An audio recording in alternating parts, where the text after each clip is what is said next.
which one better? Because I think all of them they will be like near to here, يعني not.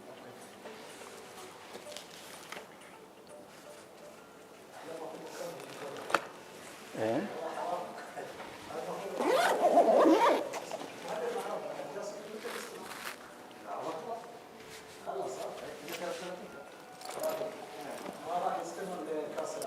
لا في معاه ثاني مع تجارة يستعملون الأرضية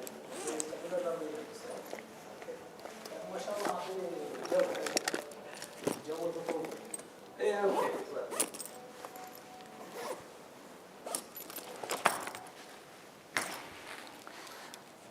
وعليكم السلام ورحمة الله وبركاته. أهلا وسهلا.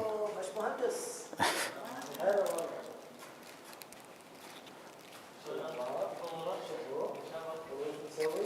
أنا كل ما أشوف حضور في الشارع حتى مصلحة في الشارع. لا ما بينا نصلح عندنا والله يعني كله تمديد اقسم بالله يعني بيتنا في الوكيل الستيكر كل يوم بيمددوه وكيف يقول لك مثلا انا المفروض بينتهي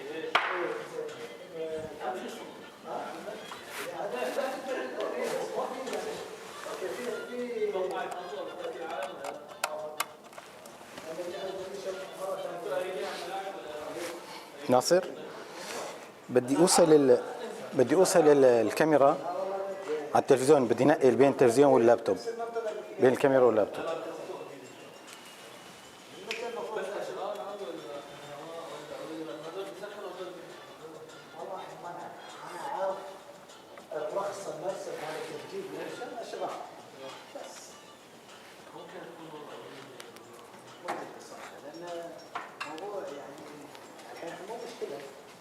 بين الكاميرا وبين هاي ايه بس خليني اول شيء اشبكه. لا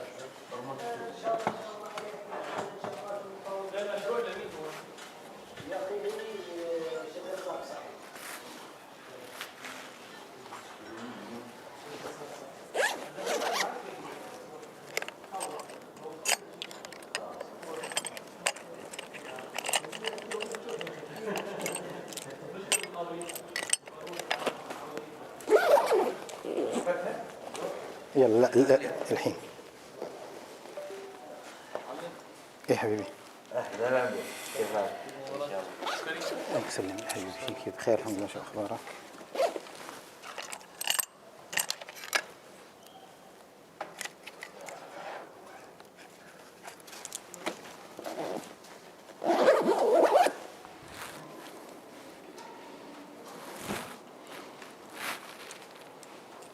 قد ايه صار الساعة؟ والله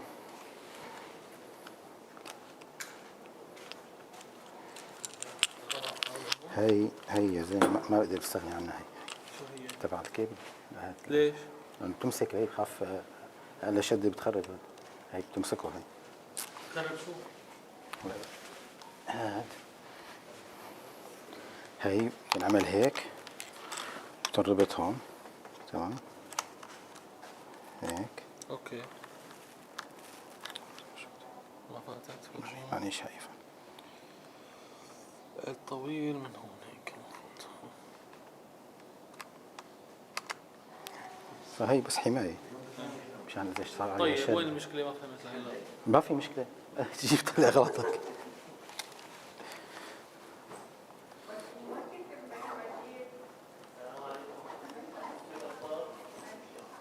شلون تسأليني؟ امبارح كان عندي شغل والله، كان في عندنا مناسبة عائلية وبدنا كمان فخلص اليوم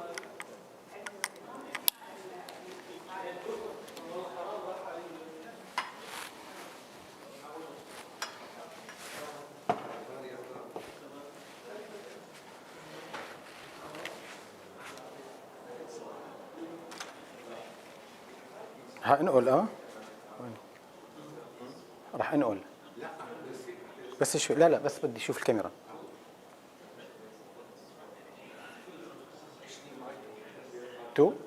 تو عندي انا على الكمبيوتر. بدي هو مش مجال اجهزه اضافيه يعني على 3 يمكن.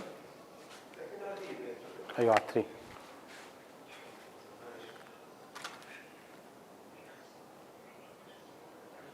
ايوه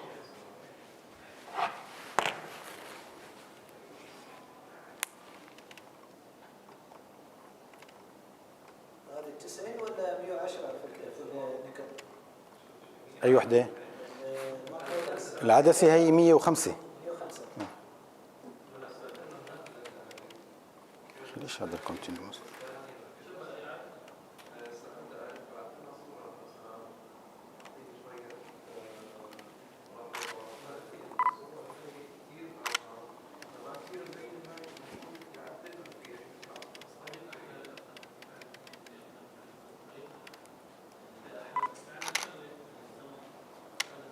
هنشوف شو حتطلع معنا. غامق شوي. ايوه تمام. خلص معناتها هي جاهزه هيك.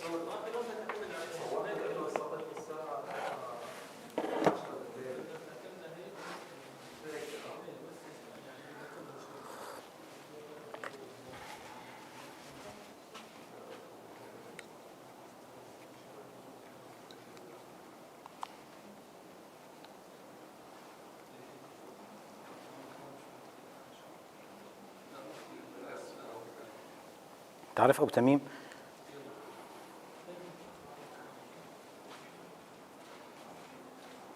شوف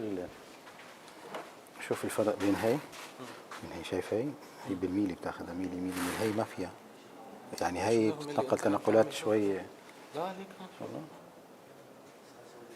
بالعكس كثير بطيئة. شوف انا ملف كثير بطيئة شايف، بس منيحه يمين يسار. اي ويمين يسار. اي لا والله ما كانت تكون فايدة اخذت شيء. وهي النوع الدرجة الثانية نشوفها يمكن 150.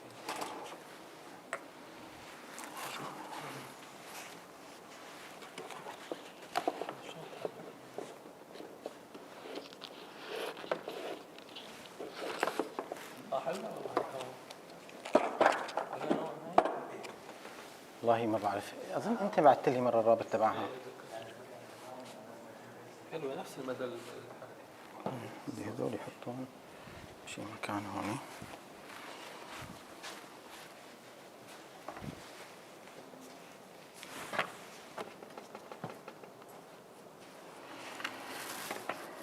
أغراض كتير. هذا الرينج فلاش، فلاش.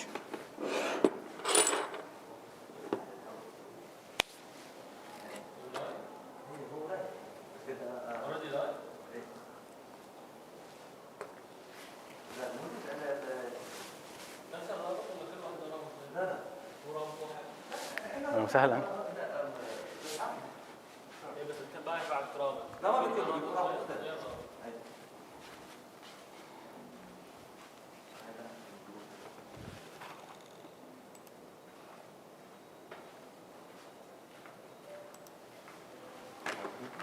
ايش بك انا؟ اي ماشي يلا توكل على الله. خذ شوف شو بدك تعمل.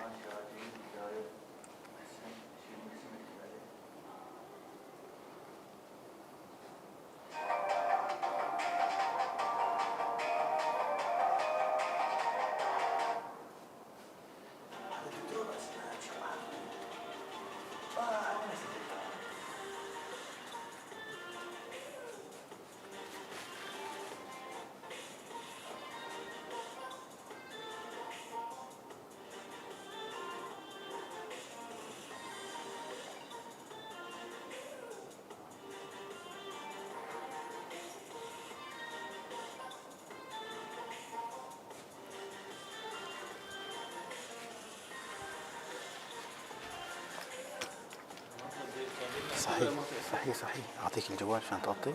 شلون قال لي شو اللي بدك فاهم؟ لا مثلا هون على الساعة 4 مثلا تعمل لك صورة على هي هذيك، انه هلا بداية ورشة مثلا ماكرو. تمام. شو يعني ستوري ولا لايف ولا كل ستوري بس صور بهاد، صور بالكاميرا وبعدين نزل ستوري، حملنا ستوريات. وين محمد؟ مين محمد؟ ما بعرف. هلا بيجي. شو؟ هلا انا مصور لك بجوالي اذا بدك، بس طيب السلام معي ما بخاف. لا بدي واحد يكون اثناء الشرح هو شغال. هذا اللي يجي محمد مرتب انا وياه. طيب.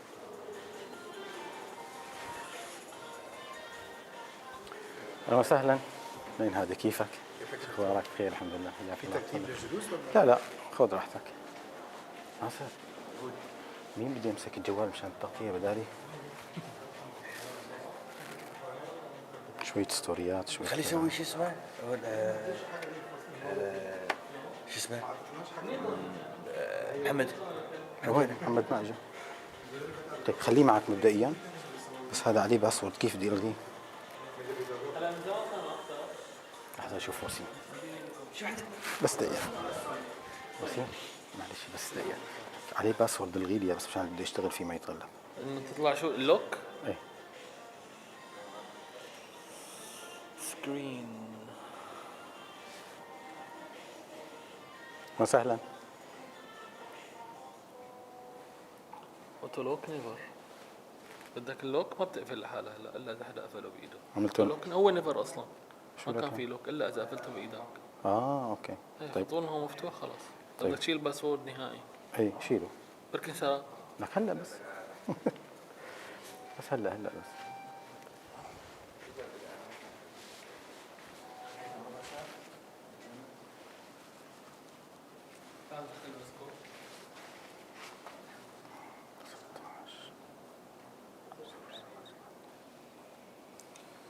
ايفون انلوك.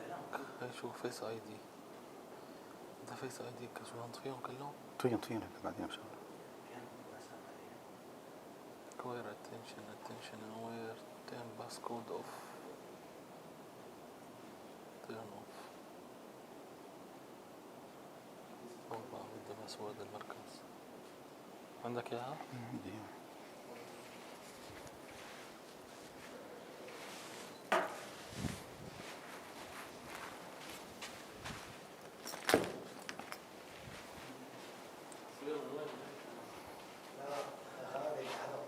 وين؟ هاي تصوير من وين؟ هاي؟ هاي لايف؟ لا هاي لايف هاي زوم مع الشاي.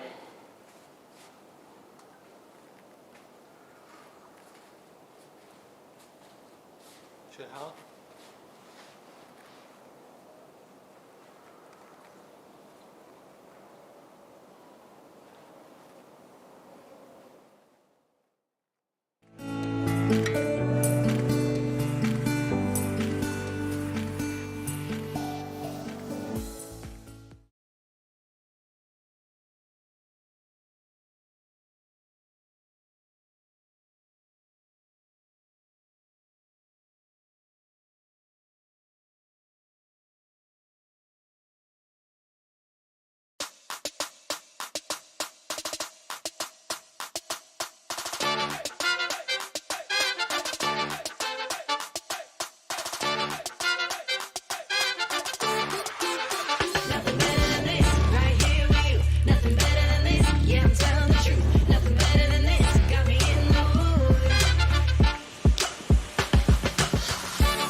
Hello Kickstarter, we are H&Y, the same company you helped to launch the innovative Revering 2 years ago.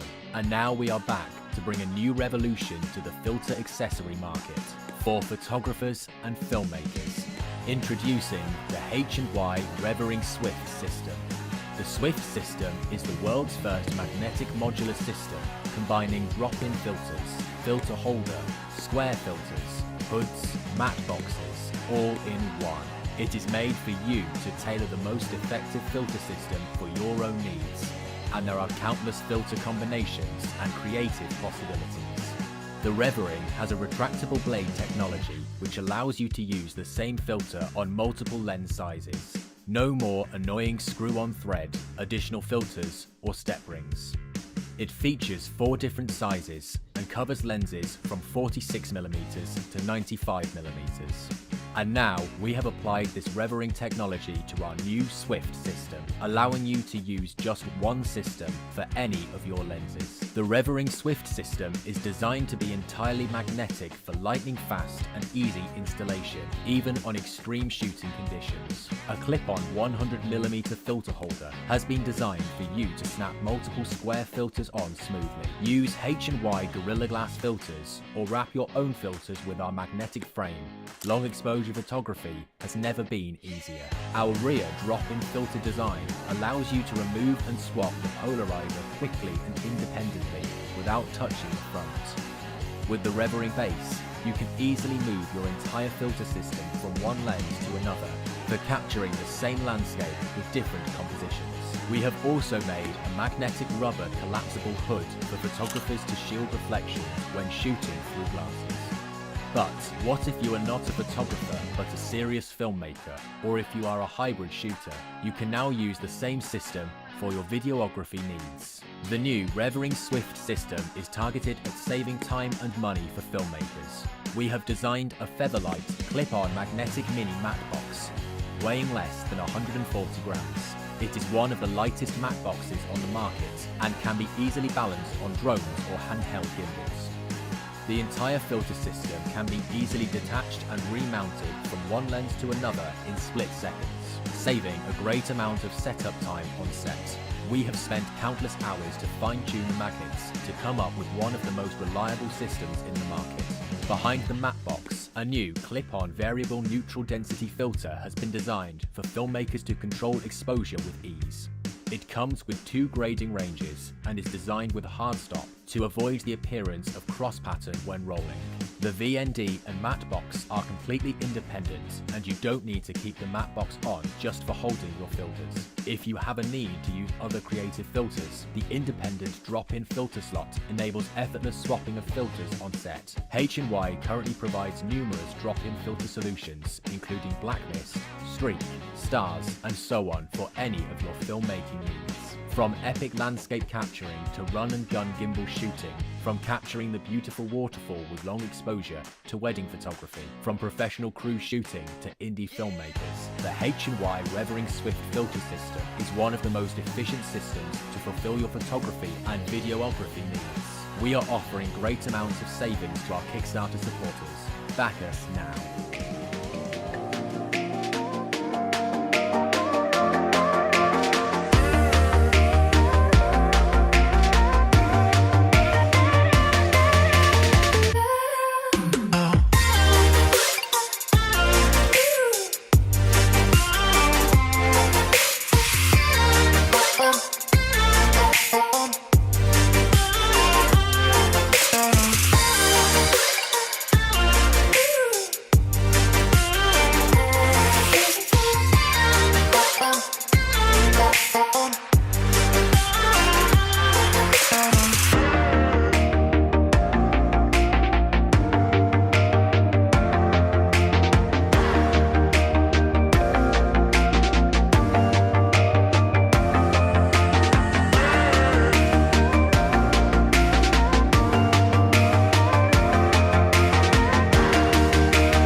your head.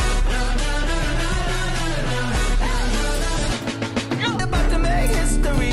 Come on, attention people, y'all get ready. This is for everybody.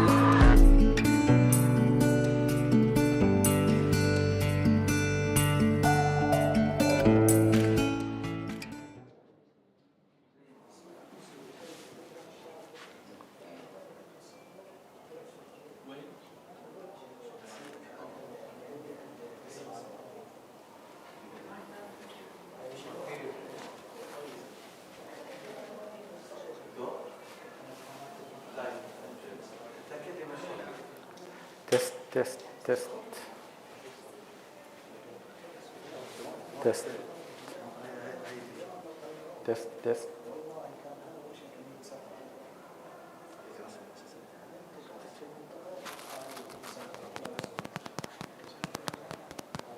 شغالة ما شغالة تست تست تست الصوت على اليوتيوب يا مباشر.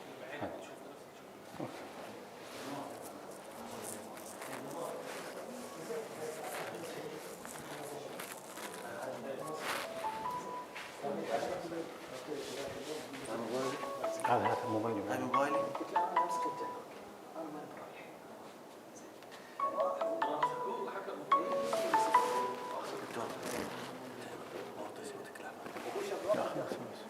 ما متردح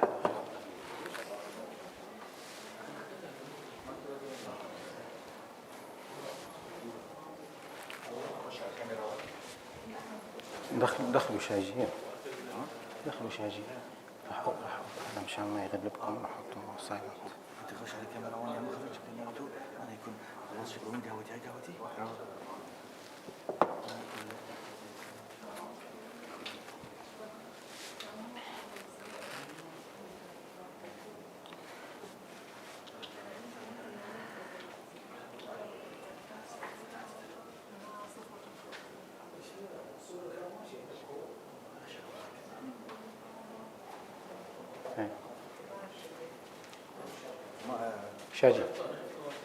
Shaji, good afternoon. Good afternoon everyone. So let us start. Yes, please. My dear friends of Qatar, my name is Shaji. On behalf of iBrandconnect Fototalk, today is our 115th Fototalk after we started this Fototalk from 2021. And thanks for all the support from Qatar Photography Center, and thanks to all of you being there to attend today's session by Dr. Abdul Razak Odabashi. And I'm 100% sure that today's session is going to be an amazing session related to macro photography.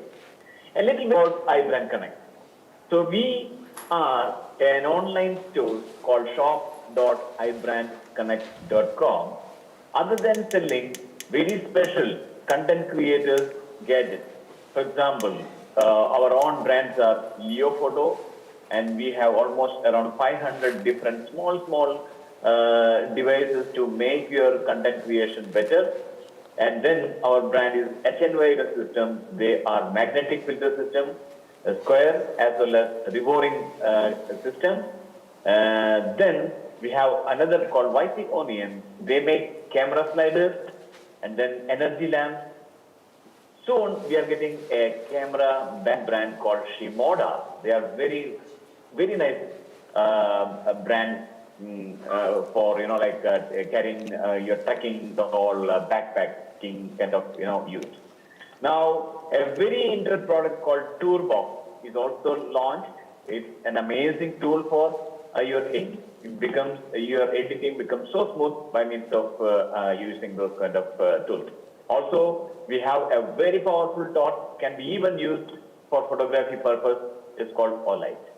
Now, other than the brand, we are connected with many distributors, and then in our portal, we keep very special brands for the content creators purpose. Now, thanks to Qatar Photography Center, thanks to Nikon Middle East, thanks to Salam Studios and Stores for being us there in Qatar. Unfortunately, I could not join this time due to some travel restrictions, but sure, soon I will come over there, and I was all planned to carry a lot of gadgets along with me to showcase and to show all of you. That's fine.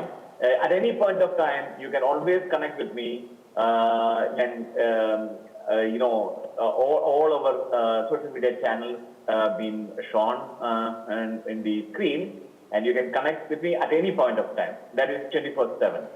I'm so happy to meet you all today and enjoy the session with Doctor. Thank you very much. Thank you very much, Shaji.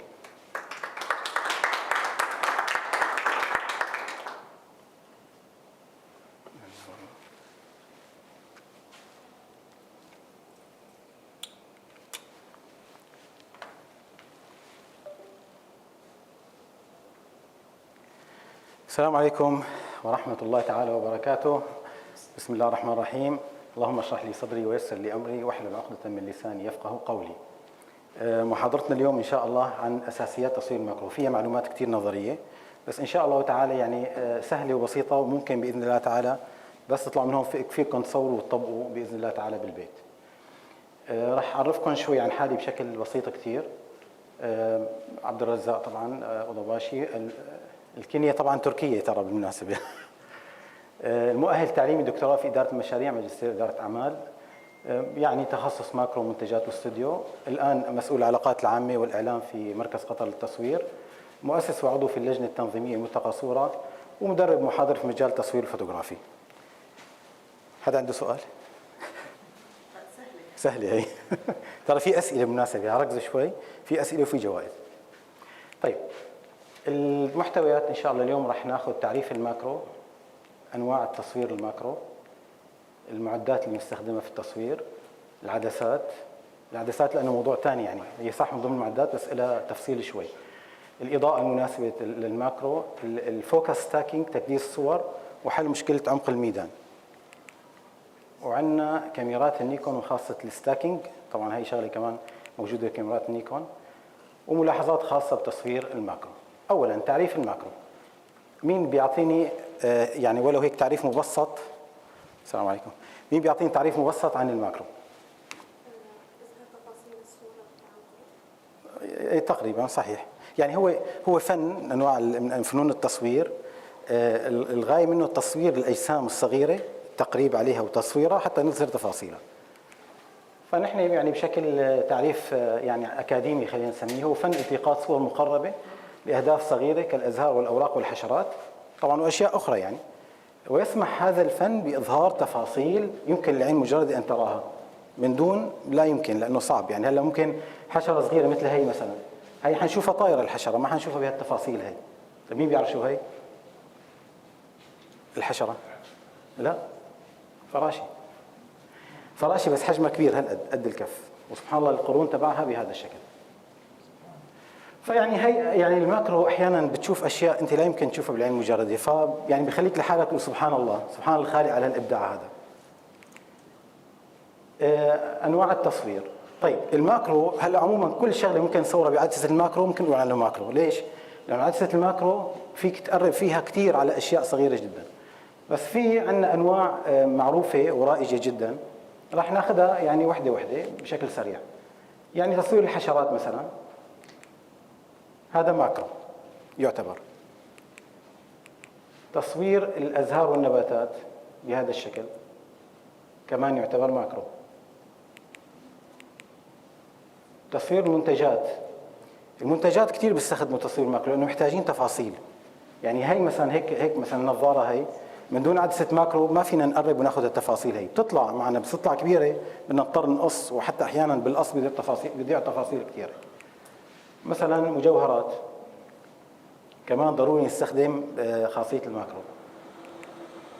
في عندنا كمان تصوير قطرات الماء، هذا ماكرو بهذا الشكل كمان. تصوير تجريدي، على فكره احلى شيء بالماكرو التصوير التجريدي. انا ترى شخص ما بحب كثير الحشرات والقصص هي، هذا التصوير بهالنوع هذا انا كثير بيجذبني يعني. يعني هي لوحه ممكن الواحد يعلقها يحطها بالبيت عادي. وعندنا تصوير الأطعمة. تصوير الطبي كثير مهم على فكرة بالماكرو، وخصوصا أطباء الأسنان قبل وبعد، صح ولا لا يا سنة؟ قبل وبعد، وحتى في أحيانا بيصوروا الأشياء الأماكن يعني العمليات الجراحية. وفي عندنا تصوير قزحية العين، حدا شاف هيك شيء؟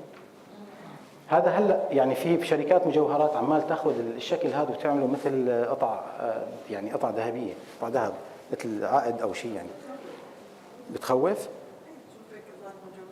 بالعكس انت شفتيها على الحقيقه كثير حلوه. هي موضوع يعني هي بس عموما يعني احنا هلا عم نعرض انواع الماكرو، هي من احد انواع التصوير الماكرو، فهذه كمان. وعلى فكره مو سهل جد، مو سهل. الانعكاسات اللي بتصير اثناء تصوير القزحيه كثير مزعج صراحه، كثير مزعج يعني، بس بده بيزبط، مو مشكله يعني. وفي عندنا اخر شيء كمان تصوير الاحياء البحريه. طبعا في واحد من الشباب بيغوص وبيصور هيك اشياء مش موجود الحين، بس طبعا هذا تخيل انت يعني معك عدسه ماكرو وبدك تقرب كثير والمي عم تلعب يمين يسار، كثير صعبه. فهذه كمان من الاشياء الممتعه صراحه بتصوير الماكرو. طيب المعدات اللي ممكن نستخدمها بتصوير الماكرو. اول شغله الكاميرا. الكاميرا في عندنا نوعين، في عندنا الفول فريم وفي عندنا الكروب فريم، تمام؟ طيب بالنسبه للماكرو شو بيفرقوا عن بعض هذول؟ مين بيعرف؟ فول فريم وكروب فريم. ايه الكروب فريم دائما بيكون زومينج اكثر من الفول فريم، يعني لو ركبت على 100 تمام، على الفول تعطيك 100، على الكروب تعطيك 110 100 تمام، حسب عامل الكروب بنضرب فيه. طيب معناتها ايهما افضل لتصوير الماكرو؟ كروب، بس الفول فريم عشان التفاصيل افضل الكروب. طبعا هلا هو ما في بعد الفول فريم، بس يعني انا كنت يعني انا مره مثلا كان عندي تفاضل، كنت اشتري كاميرا، كان عندي تفاضل ايهما اخذ، فل ولا كروب؟ فلما فكرت انه انا مصور ماكرو، انا محتاج اصلا تزويم اكثر، محتاج تكبير اكثر، فاخذت كروب. بس كروب في منهم يعني 25 ميجا، ترى مو قليله، يعني مثلا 24 25 ميجا. هلا الامر بيرجع بالنهايه للمصور يعني، عرفت كيف؟ بس كمان الكروب مفيد جدا بتصوير الماكرو. النسبه اللي حكيت عليها طبعا حسب الشركه المصنعه، اذا كانت نيكون نضرب 1.5، اذا كانون 1.6، اظن عندهم 1.3 يمكن الكانون. فهذا كثير يعني الموضوع هذا مهم. عدسات الماكرو طبعا مهمه كثير تصوير الماكرو. الاكستنشن تيوب، حدا شاف الاكستنشن تيوب قبل هيك؟ هذول هن، هي عباره عن 3 قطع مفرغه مثل ما نكون شايفين. شو الهدف منها؟ الهدف منها انه تبعد العدسه شوي عن الحساس.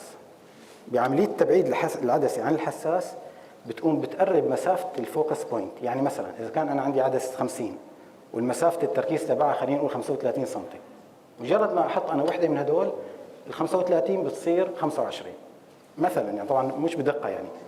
فانت عندك ثلاث انواع بتيجي هي مع بعض، 3 قطع، كل وحده منهم بتقرب بنسبه معينه. ففيك تستخدم وحده منهم او 2 او 3 حتى تاخذ التقريب اللي انت بدك اياه. كل ما بعدت العدسه عن الكاميرا كل ما بتاخذ نسبه تقريب اكبر. بتقرب نقطه الفوكس. يعني انت اذا قاعد تصور مثلا جسم على بعد 30 سم، اذا حطينا هدول مع بعض صار 10 سم. فهيك حاله انت عم بتاخذ تفاصيل اكثر. فهي من الاشياء صراحه البسيطه يعني الرخيصه اللي ممكن الواحد يستخدمها بتصوير الماكرو. طيب بس طبعا هون بهالحاله الاضاءه عندي بدها تقل، فانا بدي اعوض كمان بعد العدسه عن الكاميرا باشياء اخرى، سواء ايزو، بسرعه، بفتحه عدسه، وات ايفر يعني. طيب هدول الاكستنشن تيوب في منهم نوعين. كيف؟ يا عيني عليك. هلا هي فيها موصلات الكترونيه. هنشوف السلايد اللي بعده. اول واحد يكون مع موصلات الكترونيه. اذا بتلاحظوا جوا هون في نقط مشان التواصل الالكتروني بين العدسه وبين الكاميرا. هلا اذا ركبت هدول انا تبقى العدسه فيها امكانيه انه انا بدل الفتحه، وانه انا مثلا اخذ الاوتو فوكس، كل شيء ما بتغير شيء علي، تمام؟ النوع الثاني بيجي من دون موصلات الكترونيه. هلا هذه يدوي، بدك تصير انت بقى تاخذ الفوكس بايدك. طيب بس شو المشكله لما انا بركب هدول الاكستنشن تيوب؟ فيهم مشكله بتعمل لي اياها بالعدسه، انه بتلغي لي التصوير البعيد. يعني مثلا انا عندي عدسه هلا راكبه على الكاميرا مثلا 105. العدسه هي انا فيني اخذ فيني اصور اجزاء قريبه وفيني اصور شخص بعيد. تمام؟ مجرد ما اركب الاكستنشن تيوب الشخص البعيد ما بقدر اصوره خلص. يعني هي عملت لي مشكله بالعدسه، بس بنفس الوقت لا غير عمق الميدان. احنا عم نحكي هلا انه انا شخص مثلا عدسه الماكرو مثلا اذا انا عم بصور فيها او حتى مش عدسه الماكرو، اي عدسه عاديه. العدسه العاديه انت فيك تصور لبعيد صح، انفينيتي، هي بتشيل ميزه الانفينيتي، ما بتقعد تقدر تصور لبعيد خلص، بس تصويرك بصير للقريب. في حدا عنده سؤال على هدول؟ يعني معلش تفضلي تفضلي. يصير في عزل تماما يعني؟ هلا العزل احنا بنحكي يعني يصير هو كل ما قربنا بصير في عزل اكثر. لا انا قصدي اللي بعيد البعيد خلص ما بيعود ببين، ما بتعود تاخذوا الكاميرا. اي ما بيعود فوكس خلص، ما بيعود ببين اصلا، ما بتجيبوا الكاميرا. العدسه للعدسه للكاميرا. في شيء اسمه الماكرو بيلورز، هذا كمان تقريبا نفس مبدا الاكستنشن تيوب، كمان على اساس انه يبعد العدسه عن الكاميرا. بس هذا يعني بتتحكم فيه بالمسافه انا بشكل يدوي، يعني ماني مضطر انه اذا بدي اكثر مثلا فك وركب، هذا بيعطيني كمان عمليه يدويه اسرع شوي. هلا اظن هدول انا والله ما جربته صراحه، بس اظن ممكن يكون في منهم كمان مع موصلات او غيره، ما جربته صراحه الامانه يعني. انا هدول جربتهم هدول. طيب الكلوز اب فلترز عباره عن عدسات تتركب امام العدسه، مش عدسه الماكرو، العدسه العاديه تتركب طبعا حسب قياس الثريد تبع العدسه، وبتعطيكي كمان تكبير، مثلا هذا ضرب 2، مثلا هذا ضرب 4، هذا ضرب 5. كمان بتاخذ يعني فينا نقرب كمان بناخذ تكبير له. ده زي تكبير برضه؟ مثل الفلتر يعني، ايه تكبير ايه. يعني شوف هي عدسه مكبره، عدسه مكبره تركبها قدام الكاميرا. بس بصراحه انا هيك شغلات بخاف منهم شوي، لانه ممكن تاثر على كواليتي الصوره. يعني انت بدك تجيب شغله ممكن حسب انواع الزجاج والكواليتي تبعه، بس انا بشكل خاص ما بحب هالشغلات هدول، لانه بحس انهم بيقللوا شوي من كواليتي الصوره، فبعد عنهم. في طرق ثانيه يعني. الريفرس رينج، الريفرس رينج هي شغله كثير حلوه ورخيصه كثير، يعني يمكن $1 أو $2 موجودين يمكن بالسوق اونلاين. طيب هلا هي شو بتعمل؟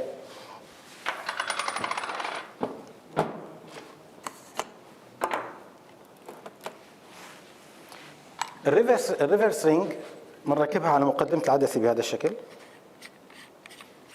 طبعا بدنا ننتبه النيكون لهم شكل غير الكانون، تمام؟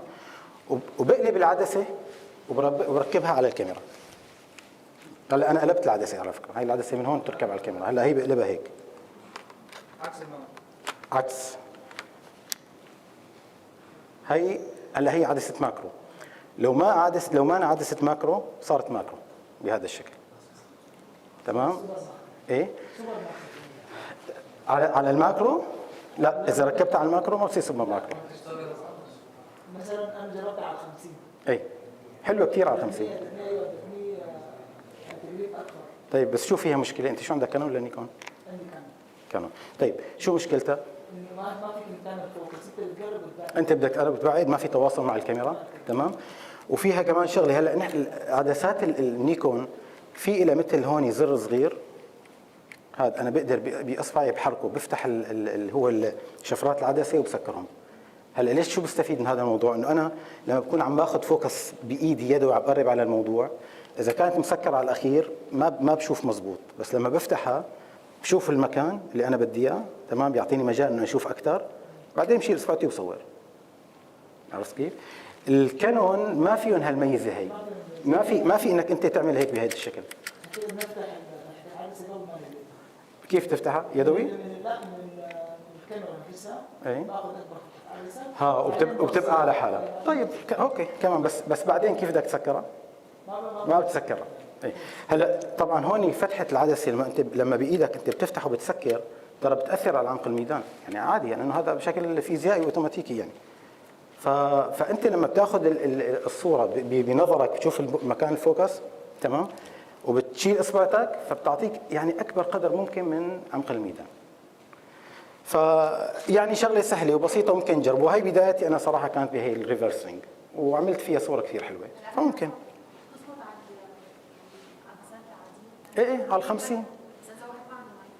لا مو ماكرو على فكره. تعرف شو بتعمل هي بعدسه الماكرو؟ هلا طيب عدسه الماكرو اللي راكبه الان 105 تمام، سيجما 105، المسافه الفوكس تبعها التركيز 20 سم. لما ركبت الريفرس رينج صارت 35 سم. يعني غيرت تركيب العدسه كلها، يعني غيرت قصدي مسافه التركيز، لانه هي اصلا عدسه ماكرو. هلا نحن بناخذ عدسه عاديه وبنحط لها الريفرس رينج تمام، فانا عمال اقرب، بس اما عدسه الماكرو اصلا بتركيبها هي معده انه هي تقرب، فلما قلبتها شو صار؟ عملت عكس، عملت العكس. فالريفرس رينج ما بتتركب على عدسات الماكرو، بتتركب على عدسات عاديه 24 70 18 55 50 اوكي. بس بدكم تنتبهوا على قياس الشاشه تبع الرينج تبعها، ايوه الفلتر. واضح؟ في حدا عنده سؤال؟ طيب الفوكسنج ريلز هدول في منهم انواع كثير صراحه. هلا انا هذا في واحد راكب على الكاميرا، هذا مهمته انه انا اقرب على الموضوع بشكل كثير دقيق، شوي شوي بالميلي يعني. فهذا بيكون راكب اصلا على الستاند، وبعدين انا بهذا بقرب كثير، فانا لما بكون عندي فوكس يدوي مثلا عم باخذه، فهذا كثير بيفيدني، بضل بقرب لحتى اخذ الفوكس الذاتيه تمام. وبفيد كمان بالستاكينج، لما بكون عم بصور انا عده صور بعدين بدي ادمجهم، فانا باخذ ميلي هون في عندي مسطره، باخذ ميلي وبصور، باخذ ميلي وبصور وبعدين بجمعهم، عرفت كيف؟ فهذا كثير بيساعدني. في منه نوع ثاني، طبعا هذا بس خلينا نقول باتجاه واحد. في منه نوع ثاني بيجي باتجاهين يمين يسار. هلا هيك بحركه يمين يسار وهيك امام خلف تمام. يعني هلا في ناس ممكن انه يعني يستفيدوا بهذا الموضوع اكثر. طبعا الستاند كمان بيساعدك يعني انت كمان تتحرك، بس هذول للناس المتخصصين اكثر. اجهزه التحكم كثير مهم بموضوع الماكرو، لانه الماكرو لما بصير في تكبير وتقريب كثير بصير عمليه الاهتزاز فيها مشكله، فبده يكون الواحد كثير دقيق، يا اما يستخدم الريموت او بقى يحط سرعات عاليه. ممكن اوصلها على اللايت روم على الكمبيوتر بيصير. ما هو في برامج كمان لتصوير الماكرو اللي هن الخاصه بالستاكينج، كمان بتقدر تصور وتشبكها وتصور فيها. طيب الترايبود، المونوبود، التيبل بود، هدول كلهم مهمين بتصوير الماكرو. واخر شيء عندي الاضاءه. هلا الاضاءه في انواع كثير.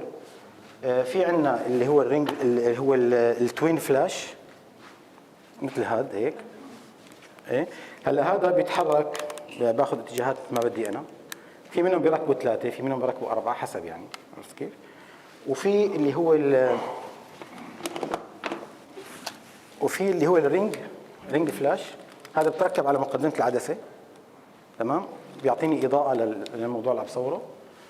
وفي عندي الفلاش العادي، هذا الفلاش العادي يعني بده شوي شغلات ثانيه تساعده. مثلا يعني انا اذا كان مثلا حاط الكاميرا هيك بهذا الشكل تمام، وبدي اصور ماكرو، فهذا ما بينزل اكثر من هيك. ففي اشياء يعني مثلا مثل هي دي هلا بنعطيكم اياها بعد الورشه ان شاء الله. هلا هي قطعه بتتركب هيك على الفلاش، خلص بيصير بيخلي الاضاءه تتوجه على الموضوع، تضرب فوق زي السنوت. مو سنوت لانه انا بدي شوف الان الاضاءه كيف تتحرك، تروح كل الاتجاهات. طيب بدي اركز انه خليها تصور لي مثلا الحشره، فانا بحط لها حواجز هيك بهذا الشكل فبتنعكس تنزل، عرفت كيف؟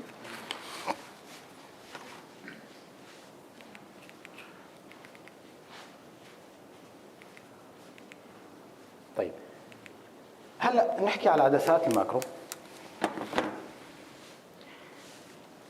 شو الفرق؟ ليش نحن بنستخدم عدسه ماكرو؟ شو الفرق بينها وبين العدسات العاديه؟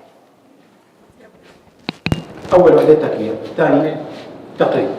اذا عندي ميزتين انا بميز عدسات الماكرو عن العدسات العاديه. اول وحده امكانيه الاقتراب من الموضوع. بنلاحظ انه عدسه الماكرو هون انا عمال هي نقطه التركيز تبعي، بينما العدسه العاديه شوف قديش بعيده. هذا الامر كل ما كنت انا قادر انه انا اقرب اكثر على الموضوع اللي عم صوره، كل ما بيعطيني تفاصيل اكثر وضوح اكثر. تمام؟ السبب الاخر هو عمليه التكبير الموجوده بعدسات الماكرو. عدسات الماكرو مش احنا عدسات ماكرو بيكون مكتوب عليها ولازم تتبع هذا الموضوع 1:2 1:1 2:1. شو معنات هالكلام هذا؟ اذا بنطلع على العدسه نحن بنشوف انه في الجهه اللي هي بتتركب على الكاميرا والجهة اللي مقابل الموضوع. فأنا لما بقول 1 ل1 معناته 1 سنتيمتر في الحقيقة بيقابله 1 سنتيمتر على الحساس تماما 1 سنتي 1 سنتي. أما لما بقول 1 ل2 معناته 2 سنتيمتر من الموضوع بيعطيني فقط 1 سنتيمتر على الحساس. ولما بقول مثلا 2 ل1 شوفوا التكبير كيف صار، معناها انه سنتي من الموضوع بيعطيني 2 سنتي على الحساس. فهالموضوع هذا كثير مهم لمصورين الماكرو، نسبة التكبير. واضح؟ يعني كمان نفس الشرح نفس الفكرة، يعني شوفوا كيف مثلا الحشرة كيف بتكون قدام كيف بتكون على الحساس، يعني مثل ما هي موجودة على الأمام أمام العدسة بتطلع على الحساس بهذا الشكل. الافضل هي 2 ل1. والله هو الرائج كل عدسات الماكرو 1 ل1 تمام، بس اللي بده اكثر يعني في مثلا وسيم عنده 5 ل1 1 ل5 يعني 1 سنتيمتر من الموضوع عنده 5 سنتي على الحساس، فتخيل قديش معناتها كميه التكبير. وين بتكون على زر على العدسه وقت بشتريها على العدسه، لا ما لها زر، لها على العدسه بكون مواصفات العدسه يعني. مثلا 105 1 على 1 هذا 1 ل1. كنت الريت تحت صح؟ ايه؟ كنت الريت مكتوب فيه تحت. والله ما بعرف اذا موجوده هون على هلا ممكن تكون مكتوبه ممكن لا، بس انت عاده بمواصفات العدسه بتاخذها. طيب في حدا عنده سؤال؟ شوفوا كيف لاحظوا الفرق بين نسب التكبير يا جماعه. 1 ل5 يعني شوف الفرق بين 1 ل5 وبين 5 ل1. هون خلاص بتاخذ تفاصيل اكثر. اكيد طبعا. على فكره العدسات عموما قوتها او غلائها بيكون بنسبه الاقتراب الموضوع منها، يعني بنسبه التكبير تبعها. ما بعرف الاطباء يمكن بيعرفوا بهالموضوع اكثر. العين البشريه فيها في وحده قياس للعدسات اسمها ديابتيك او شيء او في شيء له وحده قياس. فالعين البشريه القرنيه طبعا عدسه، وفي كمان جوا عدسه كمان من الداخل. القرنيه 48 خلينا نسميها دي مثلا، ماشي، والداخليه تقريبا كم 48 و12، فمع بعضهم بيطلعوا 60. بس انت العين قديش فيك تقرب انت وقديش فيك تقرب الجسم حتى تشوف، يعني في طبعا مسافه معينه. فالعدسات كل ما زادت نسبه التكبير فيها كل ما تكون اغلى. نفس فكره النظاره او تماما. طيب انواع العدسات الماكرو عندي 3 انواع، ال 50 ل 60 و90 ل 120 و 180 ل 200. الفرق بيناتهم هدول انه كل ما كبر عندي البعد البؤري كل ما انا بقدر بصور يعني شغلات بعيد عني اكثر. يعني على سبيل المثال اذا انا عم بصور عقرب مثلا، هل بتحب انك انت تقرب عليه 10 سم؟ يعني ممكن يعني يقرص، صح ولا لا؟ او مثلا حيه. فهدول العدسات الطويله او 180 200 او 90 120، فبيخليك انت من بعيد تقدر تصور صوره ماكرو تطلع كثير يعني حلوه وتفاصيل كثير حلوه. طبعا في عندنا عدسات ماكرو اقل من 50، بس الشائع اكثر يعني 50 60 90 هدول اللي حكيناهم. واكثر شيء اكثر عدسه ماكرو اظن بيستخدموها اكثر الناس بالتصوير هي ال100، اظن 80 او 100. الجدول هذا بيوضح لي فكره او نقطه كثير مهمه، انه لما مثلا عدسه الماكرو بيكون تكبيرها مثلا 1 ل1 بدنا نلاحظ شغله، انه مثلا العدسه 50 على مسافه 20 سم عم بيعطيني ال1 ل1 تمام، بينما العدسه 90 عم تعطيني ال1 ل1 على بعد 30، بينما العدسه 150 او 180 ال1 ل1 عم تعطيني اياها 50. فهذا الموضوع يعني انت لما بتشتري مثلا عدسه بدك كمان تاخذ بعين الاعتبار هالمسافات هي. طيب الاضاءه المناسبه، شو انواع الاضاءه بشكل عام؟ نحن كنا مصورين وبنعرف شو انواع الاضاءه. مين بيقول لي اول نوع من الاضاءه شو هو؟ الشمس. اول نوع من الاضاءه هو الشمس، موجوده دائما واحلى مصدر اضاءه اصلا في الكون كله. افضل ضوء على الاطلاق وموجود بيعطيك تنوع بدرجات الحراره والالوان. الضوء الصناعي، اي مصدر ضوئي ناتج عن جهاز الكتروني يعتبر ضوء صناعي. تمام؟ مثل هدول يلي ورجيناك اياهم شوي اللي هن الرينج والتوين والفلاش العادي. طبعا في اضاءات ترى متطوره كثير للماكرو، في مثل هذا مثلا وحتى في اشياء ثانيه متطور اكثر.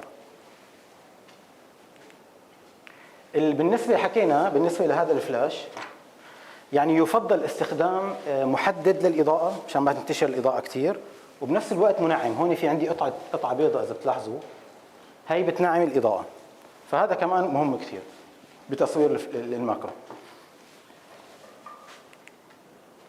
طيب في حد عنده سؤال؟ ندخل، أنا دخلنا شوي على المرحله الصعبه يعني، بس حلوه. الفوكس ستاكينج او تقديس الصور شو هو؟ تقنيه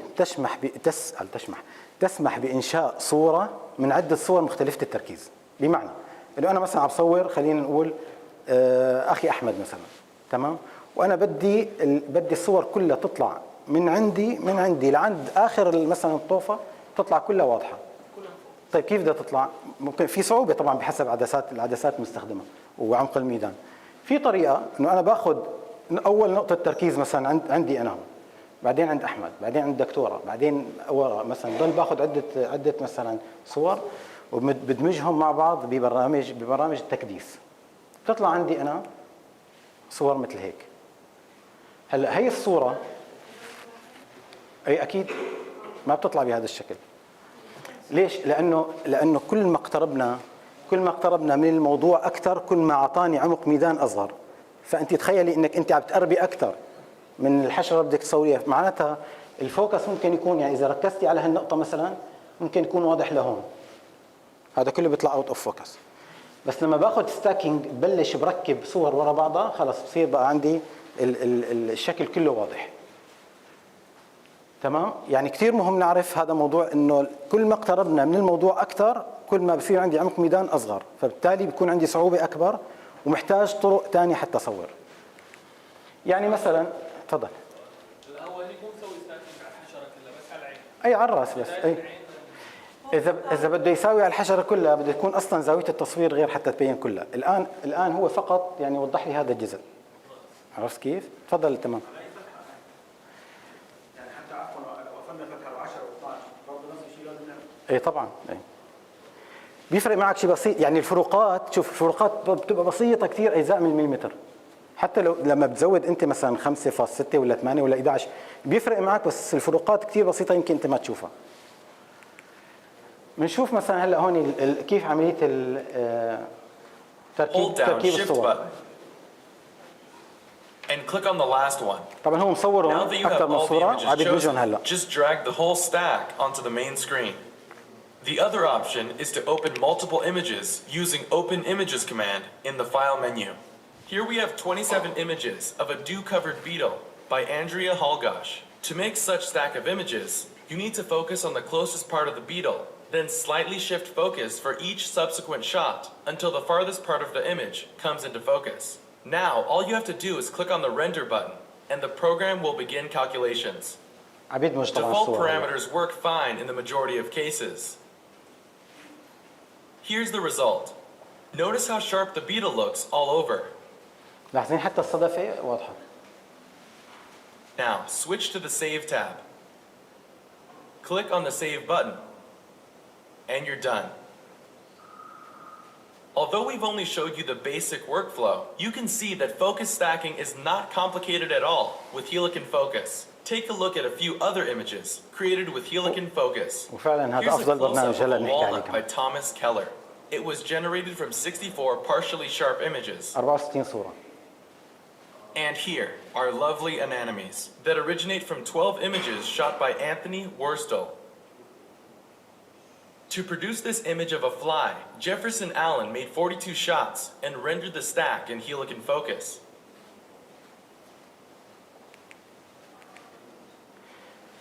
هي صورة عادية من دون ستاكينج، تمام؟ والتركيز كان فقط على الرأس، تطلع الصورة حلوة، بس هذا كله معزول.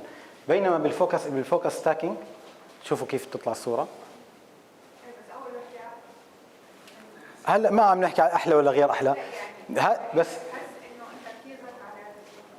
هلا ممكن كصورة فنية ممكن مثلا تكون هي احلى، بس كصورة مثلا خلينا نقول ببحث علمي ولا بشيء له علاقة بالبيئة ولا شيء، هذا افضل. يعني كل شخص له. ايه طبعا هي افضل بكثير. يعني هلا هو حتى عمل هي الصوره بهذا الشكل، اخذ 150 صوره حتى طلعت بهذا الوضوح. 150 كم ثانيه؟ حسب الاعدادات اللي عندك بالكاميرا. الحشره حنحكي عليها. الحشره فيها طرق لحتى يعني نقلل حركتها شوي، بنجمدها. حركه الحشره برضه مش بتاثر في الحشره هي يعني طبعا بتاثر، بس هو بيكون مجمد حركتها. لا ما بيموتها، لا ما بيموتها، لا بحطها بالبراد شوي في الثلاجه. هلا بنحكي عليها. يعني تمام. مش طبيعي يعني ايه؟ مش حشره طبيعيه. طبيعي انا فاهم، مش قصدي حركتها طبيعيه. ما بتقدر تصور حركه طبيعيه الا بدك بقى تكون عندك سرعه قويه عاليه وعندك فلاش وكذا، له طرق يعني. تمام. طيب هذا الفوكس اللي حكينا عليه فوكس تاكينج، في له ادوات. شو هي الادوات تبعه؟ اول شيء طبعا في برامج، في كاميرات فيها الميزه هي لحالها بتعمل الفوكس، او من دون البرامج هي الكاميرات في عندي الريلز اللي حكينا عليهم. مثل ما حكينا انه هذا مثلا مقسم، انا باخذ ميلي، اول ميلي باخذ لقطه، الثاني الثالث الرابع هيك حتى غطي القطعه اللي عم بصورها كلها كامله. تمام. وفي عندي بعدين بس صور الصور بقى في عندي برامج، يعني في الادوب فوتوشوب، الهيليكون سوفت، او تحديدا الهيليكون فوكس، واللي عندي الزيريني ستيكر. انا صراحه مجرب هدول الاثنين اللي هن الفوقاني، الادوب فوتوشوب والهيليكون. الادوب فوتوشوب كثير صعب. انا في عندي صوره هلا بورجيكم اياها، يعني حاططها ضمن السلايد، مصور 100 صوره، فصدقا على الفوتوشوب يعني يمكن اكثر من نص ساعه وما كان يعمل لي يدمج لي الصوره. الهيليكون فوكس ما اقل من دقيقه يمكن او دقيقتين، كثير سهل وبيعطيك نتيجه قويه. يعني هي بعض النتائج مثلا للتصوير بتقنيه الستاكينج. طبعا المنتجات كثير مهم، لما نصور ساعات التفاصيل لازم بهي التقنيه. مثلا شوف المجوهرات، العنكبوت، هذا طبعا يمكن اشهر حشره تصورت في العالم من كثر ما بيصوروها. يعني الاشياء اللي هن التجريدي نعتبرها وقطرات الماء. هي عين حشره، شوفوا كيف يعني من دون هالطريقه الستاكينج ما بتطلع بهالوضوح هذا. يعني العيون كلها هي صغيره طبعا واضحه، ممكن كمان هون الدقه تكون شوي ضعيفه، فالصوره الاصليه بتكون اوضح من هيك. هذا جناح فراشه. مين شاف جناح فراشه بهذا الشكل؟ بنقول شو؟ سبحان الله، صح؟ فهذا الماكرو بيعطينا مجال نشوف اشياء صراحه ما بنشوفها بالمجرده. نحن مصورين وبايدينا، يعني الموضوع بسيط، وحتى المعدات اللي محتاجينها كثير بسيطه، فليش ما ندخل بهذا المجال؟ بالعكس حتشوفوا اشياء غريبه وعجيبه. طيب حدا عنده سؤال على الستاكينج؟ اي سؤال؟ ترى بدي اسالكم بعدين، اللي ما عنده سؤال هلا حينسال بعدين. طيب الحقيقه كاميرات النيكون عملت اضافه ميزه الفوكس ستاكينج على كاميراتها، بدايه من دي 850 وكاميرات الميرورلس. تمام. هلا كاميرات الميرورلس كلها فيها هي الميزه، و850 موجود فيها الميزه هي.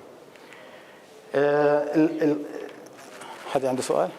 طيب ندخل على القائمه تبعها، على قائمه الكاميرا، فبنلاقي شيء اسمه فوكس شيفت شوتينج. بس ندخل عليه بيعطيني قائمه ثانيه. تمام. القائمه هي راح نشرح شو هي اعداداتها، لانه هي بيشرح لك عمليه الستاكينج اصلا. طبعا اول زر هو ستارت، تخلي الكاميرا تبدا بعد ما تعمل الاعدادات الثانيه. طيب اول شيء عندي انا بحدد عدد الصور اللي بدي اخذهم. انا عندي من 1 حتى 300. تمام. انا بحط الرقم اللي بدي اياه، وكل ما نصيحه كل ما زاد الرقم اكثر كل ما اخذته دقه اكثر. الفوكس ستيب ويدث هذا هو مقدار الخطوه اللي اللي بتاخذها من الكاميرا من صوره لصوره. يعني مثال الان انا على بعد خلينا نقول سنتي، تمام، اخذت لقطه الكاميرا. هون انا عندي رينج من 1 ل 10. تمام. الكاميرا حتى تاخذ اللقطه الثانيه في شيء اسمه خطوه، يعني بتقفز خطوه هيك وبتاخذ اللقطه اللي بعدها، بتقفز خطوه بتاخذ اللقطه اللي بعدها. طيب معناها انا كل ما قربت الخطوه اكثر كل ما بكون عملت ايش؟ اخذت تفاصيل اكثر. ليش؟ لانه في عندي خطوه فارغه ما فيها وضوح هون. تمام. فمثلا انا عندي هون اذا كان عندي من 1 ل 10 وعم بصور اجسام قريبه جدا، الرقم معناته لازم ما يتعدى ال5 صراحه. يعني 1 2 3 4 5. بس ان حطيت اكثر يعني 6 و7 و8 حيطلع عندي اماكن بالحشره او الجسم اللي عمال صوره ما أنا واضح او ما في يعني دقه مثل ما انا بدي اياها. والله حسب انت الجسم اللي عندك، ما في يعني ما في عمليه حسابيه بهذا الموضوع. يعني هلا مثلا انا هلا برجيك شغله انا صورتها، لا حسبته لا شيء، طلعت على مسمار، مصور مسمار، طلعت عليه قدرته تقديرين انا بدي 100 صوره، تمام، وحطيت الخطوه 3 وطلع لا شوف كيف النتيجه بتطلع. فانت عماره ما زبطت اخي برجع بعيد، ما أنا مشكله يعني. الخيار اللي بعده اللي هو الزمن بين اللقطه واللقطه. بدي انتبه كثير انه لما بكون عم بستخدم فلاش، الفلاش له الزمن اللي هو اللي يشحن، فانا ما بينفع اعمل له احطه مثلا زيرو وانا مركب فلاش. لو من دون فلاش اوكي خليها زيرو، بس لما بفلاش لازم تاخذ بعين الاعتبار هالموضوع على اساس انه الفلاش يعبي ويصور يعبي ويصور. اعطيه مجال انا وبعدين ما ورانا شيء، يعني بدل ما تاخذ الستاكينج خلينا نقول مثلا دقيقه خليه ياخذ دقيقتين، ممكن خليها وتمشي عادي اذا ما حدا. طيب الاكسبوجر سموذينج هي ميزه حلوه اذا كان شعرنا انه نحن الاضاءه حتختلف عندي من بدايه الموضوع لنهايته، بشغل هالميزه لان هالميزه حتظبط لي الاضاءه بحيث انه تعملهم كلهم متوازنه. تمام؟ خليها اون بقى مش يعني لا ينصح انه تخليها اون كثير الا اذا انت شفت انه هي انه انت محتاج لها. عرفت كيف؟ لانه ممكن تعمل لك مشاكل ثانيه. اذا اضاءتك متوازنه ما تحتاجها هي. اللي السايلنت فوتوغرافي يعني انه مشان الموضوع الغالق بتصير بتصور من دون ما تحرك الغالق، فالاهتزاز بيقل عندي هون، فكمان هي شغله حلوه. موضوع الستورج يعني يفضل كمان نخليها اون على اساس انه كل مشروع بصوره تحط لي بفولدر منفصل. واضح يا جماعه؟ طيب الموضوع اللي حكينا عليه يجب اختيار قيم صغيره عند تصوير الاشياء الصغيره. لاحظوا معي هون انه هون مختار على هالحشره مثلا قيمه 10. شايفين انه في عندي فرق بالوضوح ولا مبين عليكم ولا لا؟ في مسافه صغيره هون، هي هلا هذا واضح اوت اوف فوكس، هذا هون اوت اوف فوكس، هذا واضح هذا اوت اوف فوكس. تمام؟ فهذا بدنا ننتبه عليها كثير لانه ممكن تعمل لنا هي المشكله. عندي سؤال. تفضلي. انت لما بتصور الحشرات بيكونوا حيين ولا ميتين؟ حسب. دكتور لو سمحت، زمن الانتقال في الصورة خطوات الانتقال اللي هي من 1 ل 10. ايوه. وتجيب فريم في الثابت ومتحرك ولا كلها لا حنعتبر كل شيء بدك تصوره، لان شوف الستاكينج لازم يكون قدامك شيء ثابت. ليش؟ لانه الكاميرا عماله تصور، اذا هذا الموضوع عم يتحرك ما بيزبط، بده يكون ثابت. فالحشرات غالبا بيحطوهم بالثلاجه لمده اقل من دقيقه، هي بس مجرد انه نجمد شوي الحركه تبعها او نخلي يعني عرفتي كيف نخلي شو بيقولوا لها انه مشان ما تتحرك كثير، وبعدين بنصورها وبعدين بتطير عادي يعني ما بتموت. بالثلاجه. يعني انا مره من المرات مثلا حطيت عنكبوت، لقيت عنكبوت وانا طالع من البيت، لقيت عنكبوت قلت بدي اصوره، حطيته بعلبه وحطيته بالثلاجه ونسيته 8 ساعات. فوالله يعني فتحت عليه ثاني يوم فلقيته يعني خلص يعني. ايه طبعا غلط، وانا انا اصلا ما عاد كررته صراحه يعني. ما بقول لك بعد 8 ساعات شو بدي اصور فيه؟ اول شيء بيموت، ثاني شيء بيتجمع عليه ثلج، فكمان موضوع الثلج بيعمل مشكله بالتصوير. فبنلاحظ هون مثلا لما اخترنا رقم 3 لاحظوا كيف انه كلياته ان فوكس. فهذا الامر كثير مهم لما انا بتصور فوكس ستاكينج اعرف اختار الخطوه الصحيحه. يعني ده الوقت 3 وال10 ده وقت ولا 3 و10؟ لا خطوه مسافه، يعني هي بتترك الكاميرا مسافه وبتاخذ اللقطه اللي بعدها. طيب الفوكس ستاكينج طبعا مو بس للماكرو، بيصور فيه حتى مناظر طبيعيه. فخلينا نعتمد شغله انه من 5 فما دون بنصور الاشياء الصغيره، ومن 6 مثلا وفوق بنصور الاشياء الاكبر اذا عم تصور منظر طبيعي ولا غيره. تمام؟ مشان ما دائما يعني حاول دائما تكون صورك من البدايه صحيحه، لانه ما بتعرف الظرف اللي بعده هل بعدين بتقدر تصور الحشره ولا لا. من البدايه خلص ضبط امورك على اساس هذا. طيب نشوف كمان هيك فيديو صغير بيشرح لنا عمليه الستاكينج على الكاميرا دي 850. Use focus shift to broaden your creative horizons by photographing flowers and other small objects with enough depth of field to bring the entire subject into focus from front to back, an effect that would otherwise be difficult to achieve. Focus shift creates the raw materials for an image with increased depth of field by varying focus over a series of shots, starting at the selected focus distance and increasing to infinity. These shots can then be stacked using image editing software for a combined depth of field that brings the entire subject into focus.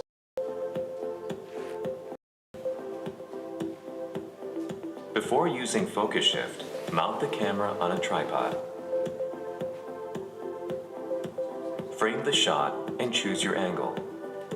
Next, focus on the point on your subject closest to the camera, or, if you need a margin for error, on a point slightly closer. Press Menu to display the menus. Select Focus Shift in the Photo Shooting menu.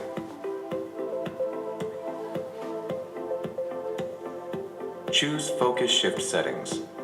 The principal options are the number of shots and the step width. The number of shots can be selected from values between 1 and 300, and the focus shift width from 10 different options.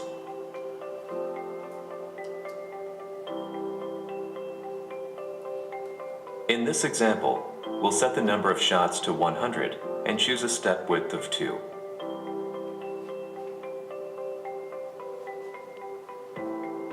We'll also enable silent photography to minimize blur. After adjusting settings, select Start. Shooting will start, and the number of shots remaining will be displayed in the monitor. The camera will continue to shoot automatically, varying focus with each shot.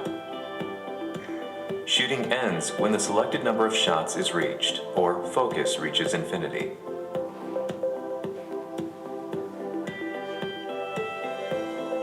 Now let's look at how the photos can be stacked using image editing software. Copy the photos to the computer. Photo editing tools like these support focus stacking. Here we'll use Helicon Focus.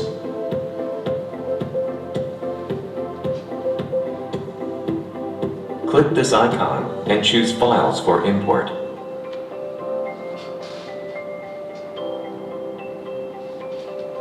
Click the rendering button to start stacking.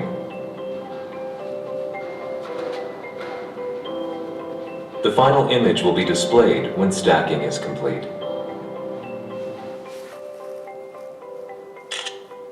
The results vary with the subject, number of shots, and step width.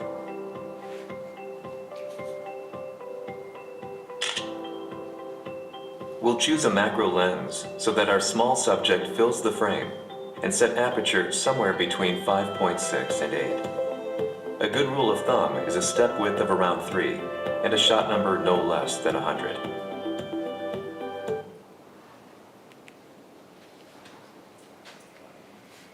هاي صورة أمس صورتها لبرغي. هذه تقريبا الفتحة 5.6، السرعة كانت 1 على 200، الايزو لأنه كان عندي الإضاءة شوي ضعيفة رفعتها 2500، عدد الصورة 100، المسافة بين الصورة والصورة اللي حكينا عليها الستيب هي 3، والدمج عن طريق برنامج هيليكون فوكس. طيب شوف لاحظوا التفاصيل، يعني هذا طبعا كان البرغي داخل بالخشب يعني فاخذ انسجه من الخشب مشان هيك شكله هيك. طيب في خطأ هون انا عاملها، مين بيقول لي عليها؟ طيب شو لازم اسوي بهالحاله؟ مش تزيد. انا لما بدات بالتصوير بصراحه اخذت، وهذا كان خطأ مني يعني، بس منيح اللي طلع هيك، اخذت نقطه الفوكس هون، بس هذا حقيقه هذا الجزء هو اقرب لي انا حسب زاويه الكاميرا، فانا كان لازم ابدا يا اما من هون او من هون، والافضل ابدا من هون. حط الاول نقطه فوكس تكون بهذا المكان، وعلى 100 صوره طبعا اخذت كل البرغي. انا ما كنت متوقع انه تاخذ كل البرغي، بس هذا مو حشره يعني، ولو ما زبط برجع بعيد، عرفت كيف؟ فالمية الحمد لله غطت لي كل البرغي على مسافه 3 تقريبا، ودمجتهم على برنامج الهيليكون فوكس فطلعت بهذا الشكل. تفضل. طيب انا مثلا عندي نيكون 750 ما في ارخص، كيف اقدر اطلع بنتيجه زي كذا؟ بدك بقى تستخدم شوف في برامج عندك مثلا اللي هو الهيليكون فوكس نفسها، في عندهم برنامج ثاني بيقسم لك، فيك تاخذ فيها يعني ستاكينج. في برامج اظن الفوتوشوب بتقدر عندك ايه بنوصل الكاميرا عادي، ايه عادي، برامج للكمبيوتر توصل بالكمبيوتر، بتوصل كاميرتك تمام. انا عندي والله برنامج اظن اسمه فوتو 1 او شيء، هلا بقول لك عليه. ففيك كمان توصلها وبتاخذ كمان ستاكينج عادي، ما في مشكله يعني. وطبعا عن طريق كمان فيك تستخدم اللي هن اليدوي بشكل يدوي، هذول الريلز. طيب كمان هي بتقدر تاخذ فيها. طيب انا بس بدي استاذنكم شغله، تفضل. معلومه اضافيه، اذا انا كنت في الفيلد وما كان عندي البرنامج شلون اصور؟ في طريقه. كيف؟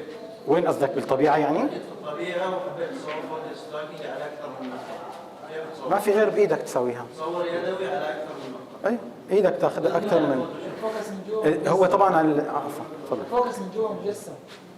ايه هلا هو المس على اللايف فيو، اذا كان الهدف قدامك على اللايف فيو تقدر تختار كذا نقطه وتصور، والطريقه هذه بس ما تنطبق على الماكرو، حتى تنطبق على الفوكس ستاكينج في تصوير اللاندسكيب. هو اصلا اللاندسكيب يعني اظن اسهل شوي من الماكرو، لانه عندك الدبث اوف فيلد بيكون شوي كبير، فانت فيك تتحكم فيها اكثر يعني. بس نحن عم نحكي على الماكرو، ما اظن انه يكون، لانه انت اصلا عندك دبث اوف فيلد كثير ضعيف، فكثير صغير يعني، فبده يكون وسيله ثانيه. طيب بس بدي استاذنكم معلش، لانه يمكن اظن صلاه المغرب، خلونا معلش جالسين نخلص الورشه بعدين بنصلي مع بعض اذا بتحبوا، شو رايكم؟ توكل على الله. طيب بعض النصائح الخاصه بتقنيه الستاكينج. اول شيء الفتحه، يعني يفضل انه تكون بين 5.6 لل 11. خلينا نوقف الايزو الاوتوماتيكي حتى تطلع الصوره عندي يعني متوازنه من ناحيه الاضاءه. خلص طالما انا اخذت سرعه مناسبه، خلوا الايزو اقل قيمه يعني ممكن. نحاول دائما ناخذ اكثر من 100 صوره للحشرات. اذا عندي حشره ما ناخذ والله 50 صوره، خلينا ناخذ اكثر، 100 150 او حتى اكثر كمان حسب الحشره كمان. ناخذ لقطات اكثر مشان مو بعدين بعد ما نخلص نقول يا ريتنا عملنا ويا ريتنا سوينا. خذ لقطات اكثر، البرامج هيك بده يدمجهم يعني ما في مشكله. خطوه التركيز كمان مثل ما حكينا اقل من 5 او ما تكون اكثر من 5 كمان، 5 فما دون، حتى ما يكون في جزء من الحشره او الموضوع اللي عم صوره خارج التركيز. الفاصل الزمني بين اللقطه والاخرى خلوه 0 الا في حال اذا كنا عم نشتغل عم نستخدم الفلاش. ما بننصح كثير بموضوع التجانس التعريض اللي حكينا عليه، سالتنا عليه من شوي. اذا كانت الاضاءه عندي مضبوطه خليها خلص على الاضاءه الطبيعيه، ما نخلي، لانه دائما الميزه صح ممكن تكون مفيده، بس احيانا ممكن تخرب لك بالصوره اذا الاضاءه عندك اوكي، يعني اذا الاضاءه متوازنه ما تحتاجها. والتصوير الصامت بيقلل من اهتزاز الكاميرا او يزيد من حده الصوره. هلا هي ملاحظات عامه لتصوير. تفضل. حاضر.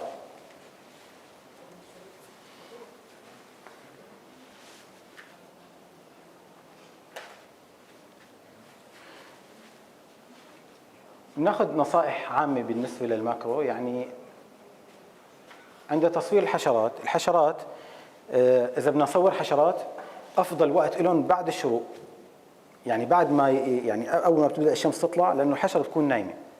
تمام. نحن مرة طلعنا صورنا بأحد المزارع، الحشرات نايمة لدرجة إنه أنا عم بقرب عليها ولا عم تتحرك ولا بأي شكل من الأشكال، نايمة خلص واقفة، يعني واقفة على الغصن ونايمة، يعني شو بدك أحسن من هيك؟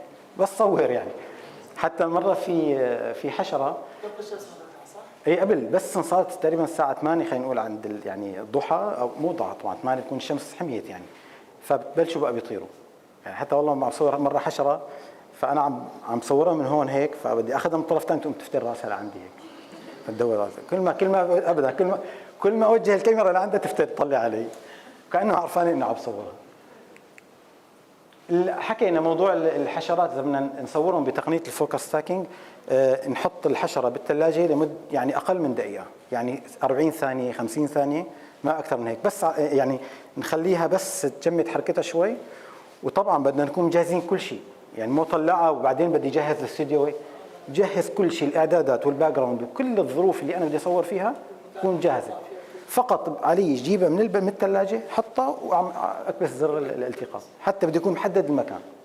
هذا كثير مهم، لانه اصلا انت بعد ما الحشره تطلع من الثلاجه الوقت اللي معنا كثير قليل ترى، حتى تبلش بقى تتنشط وتتحرك يعني حتى بدها تطير حسب والله كل حشره بتختلف يعني. نحاول نستخدم خلفيات ملونه، تمام.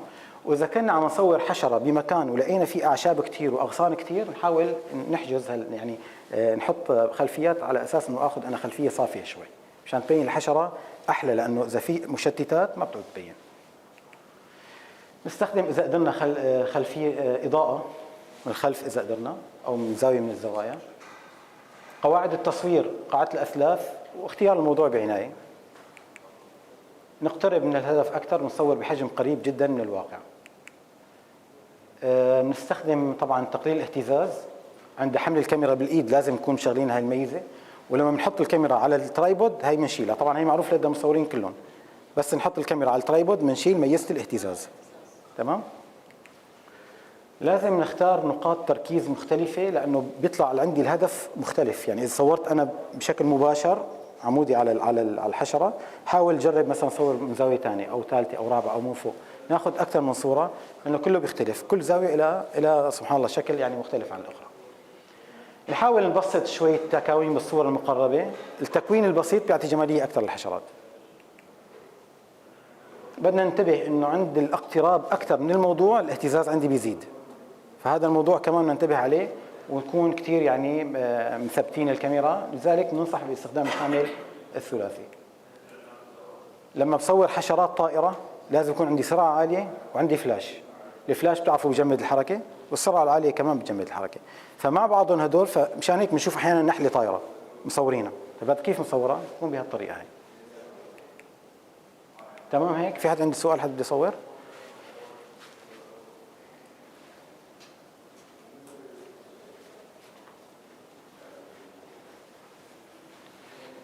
طيب انا كنت بتمنى انه نعمل شيء عملي يعني، بس الوقت يمكن ما بيسمح والعدد طبعا صعب انه يكون كلياتنا مثلا نشتغل بالعملي. ف حاعطيكم بس مثل هيك فكره عن شغله تصوروها بالبيت، وبتمنى الكل يجربها لانه سهله كثير، ما بدها يعني تصوير نقاط الماء مع الزيت مثل هيك. هاي كثير سهله وبالبيت بتصير، وحنشوف كيف. يلا شو محتاجين؟ محتاجين طبعا ماء، زيت نباتي، وعاء زجاجي شفاف او كوب شفاف، ابره حتى ناخذ الزيت ونحطه باماكن معينه، اضاءه اسفل الوعاء، ممكن نحط اضاءه اذا عندنا، او ممكن اضاءه الجوال، حتى الفلاش تبع الجوال بيصير، بس نحاول نحط مشتتات، يعني نحط مثلا شيء ابيض، او حتى العلب البلاستيكيه البيضاء حط الجوال جواتها، تمام، بتصير. بس بس ما تحاولي تكون كثير يعني الورقه لازقه بالاضاءه، ما بتستفيدي منها شيء، حاولي تبعديها شوي عنها.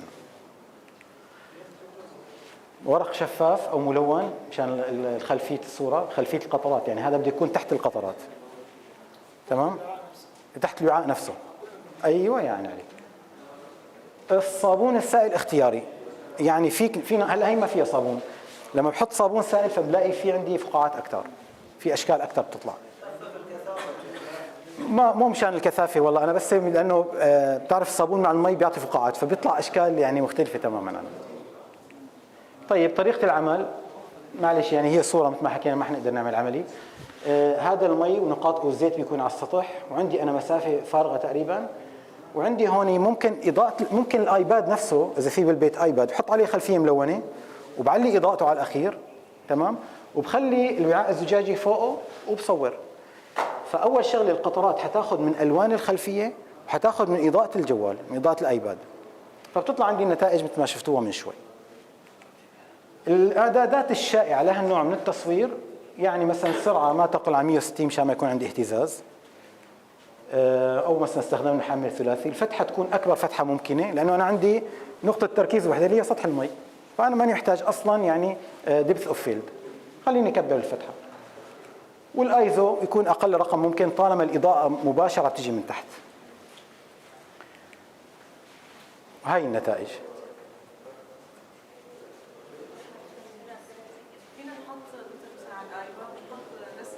حطي طبعا بيصير. ايه في ناس يعني شفت صور حاطين مثلا علم انجلترا مثلا، فطالع بقلب القطرات هدول العلم. فيكم تعملوا اي شيء، يعني هاي الطريقه سهله كثير، وبتمنى يعني الكل اذا كان رجعتوا على البيت تحاولوا تجربوا هيك شيء لانه سهل وبسيط. ارجع حاضر تفضل.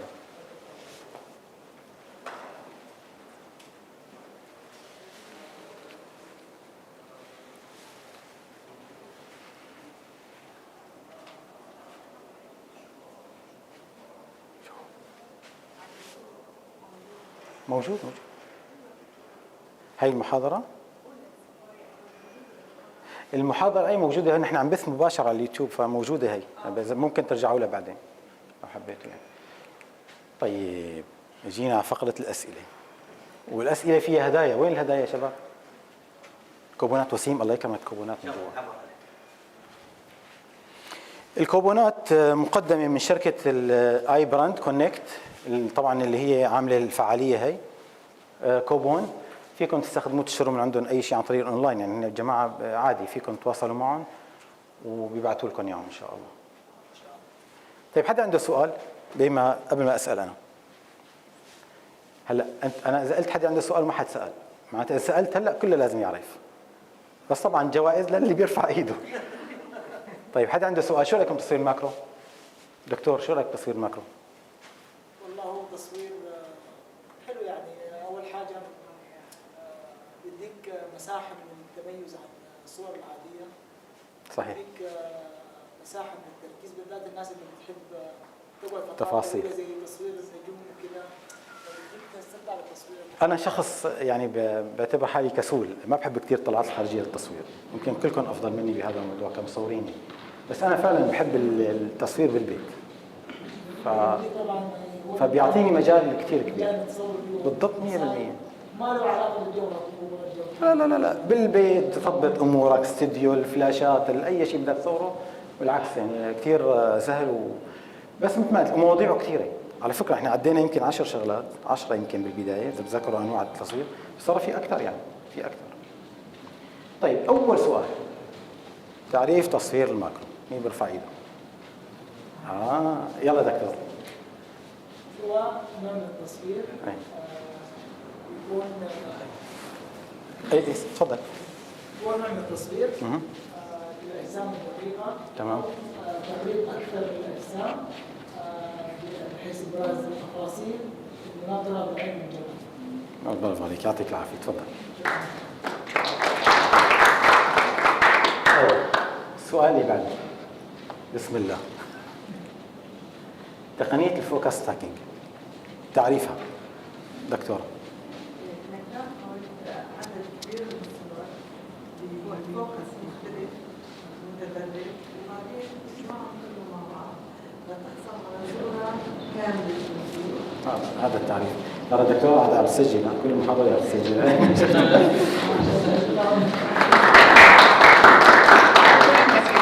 طيب السؤال اللي بعده، ما معنى إن نسبة التكبير هي 1:1؟ أحمد يلا. 1 سم قدام العدسة يعتبر 1 سم عدسة. لحظة، وين فيني أربع كونات؟ أعطوني 3. والله؟ طيب هلا بنشوف، أنا المفروض أنا أمس أسوي لي 4، مو مشكلة. طيب شو الفائدة من الحلقات المفرغة لتصوير الماكرو اللي هنا هدول؟ مين بيقول لي؟ غيركم طيب. كلكم حضرانين؟ الحلقات هاي بتقلل مسافة الفوكس، يعني إذا كان العدسة أنا اللي عندي المسافة تبعها خلينا أقرب نقطة مسافة فوكس تركيز 30، فلما بركب وحدة من هذول أو كلهم بصير 20 15 مظبوط. إن شاء الله هلا أشوف لك إذا كان الكوبون موجود بعطيك إياه إن شاء الله. كمان أنا يعني صراحة مجهز لكم هيك هدية بسيطة. هذا مشان يتركب على الفلاش، كلكم عندكم فلاشات لازم يتركب على الفلاش بهذا الشكل. هلا بورجيكم كيف. وميزته او الفائده منه مثل ما حكينا انه الاضاءه، انا بستخدم فلاش بتصوير الماكرو وبعمله بهذا الشكل وعم بصور، فالاضاءه ترى عم تتشتت تروح باماكن كثير ماني مستفيد منها، فهذا بيعمل تحديد للاضاءه، وبنفس الوقت كمان الاضاءه اللي عم تضرب من داخل الكرت هذا عم تنعكس على الموضوع، تعطيه نوعا ما اضاءه ناعمه، يعني ما نعتبر ناعمه كثير بس بيشتغل يعني. وهذا بس مشان انتم تجربوا تمام بالبيت وتورجونا صوركم وابداعاتكم. في منه فائده ثانيه حتى التصوير العادي. فيك ترفعه هيك 100%.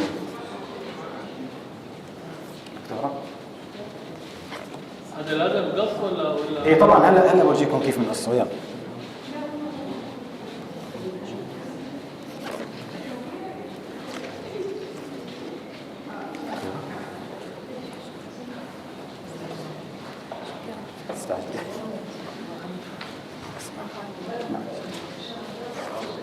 انا والله هذه تفضل. احنا عندي فلاش مؤمنة استاذي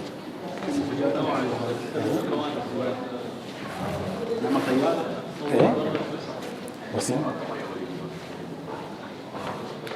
اللي حابب كمان ياخذ زياده في موجود. طيب كيف طريقته هذا؟ اول شغله طبعا بنقص الطرف هذا اول واحد نحط عليه اشاره مقص، هذا بنقصه تمام، وبنقص الطرف التحتاني الابيض كمان، فبيطلع عندي بهذا الشكل. طيب هلا انا بحتاج اني اقص فقط هالزاويه هي اللي حاط عليها اشاره المقص، شايفينها؟ فقط هالزاويه وهالزاويه. اوكي؟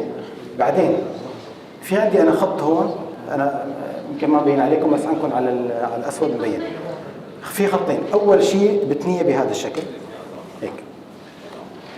معلش ما حتقدروا انتم بدوا اصلا، بس شوفوني كيف عم بساوي. تمام؟ والخط المايل هذا باخذه بهذا الشكل.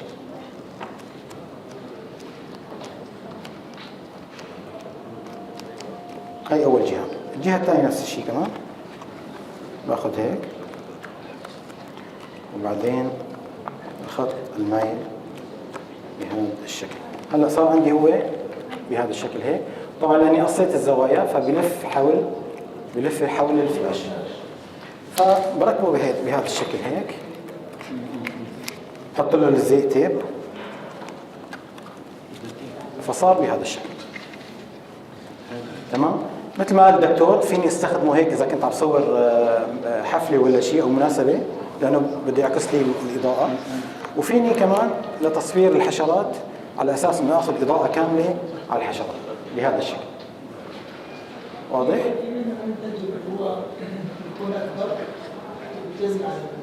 هلا اذا بدنا نشتري فيه، بس نحن يعني هي الفكره انه انتم تبلشوا تجربوا تصوير الماكرو، عرفت كيف؟ وهي شغله بتساعدكم هلا بالبيت، بسيطه وسهله، وجربها مره والمية يا سيدي، ما عندنا مشكله، عرفت كيف؟ طبعا دائما وقت بدك تتخصص بيكون في اشياء ثانيه اكثر يعني. بتشكركم اول شيء على حضوركم، ما شاء الله حضور جيد بالنسبه لي يعني يعتبر، واذا في اي سؤال انا حاضر.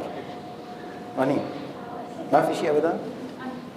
مؤمنه تفضلي. ما عندي سؤال، بس انه تصوير الماكرو كمان مصورين المنتجات والأطعمة لازم يكون عندهم فكره، لانه الاكل لازم يكون في دقه. نحن عرضنا بدايه السلايدات، عرضنا انه انواع تصوير الماكرو، كان في منتجات وكان في اطعمه. ففعلا يعني الاطعمه والمنتجات والمجوهرات ما بيطلعوا حلوين وبيطلعوا الشكل اللي نحن مطلوب الا بعدسه ماكرو. فلا يعني عدسه العاديه ما بيزبط صراحه. سؤال تفضل. خليني اورجيكم اياه، صح ذكرتني فيه والله. معلش حورجيكم بس البرنامج كيف بيشتغل.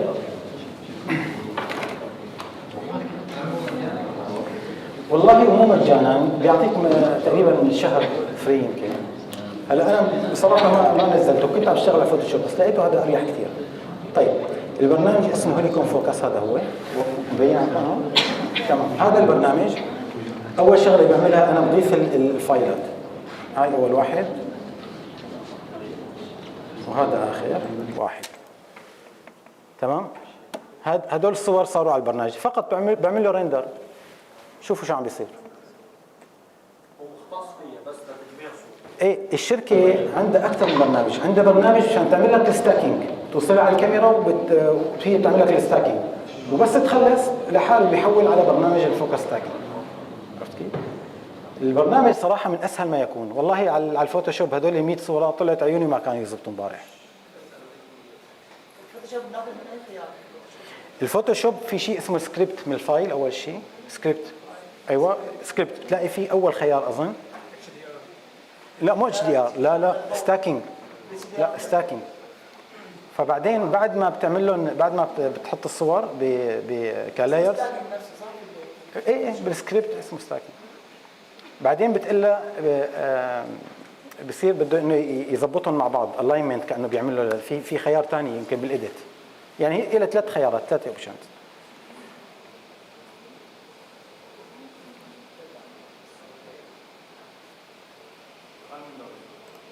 شايفين كيف؟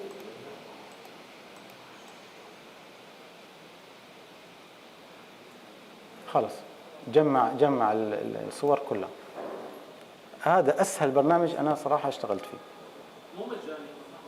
مو مجاني بس بيعطيك مجال شهر.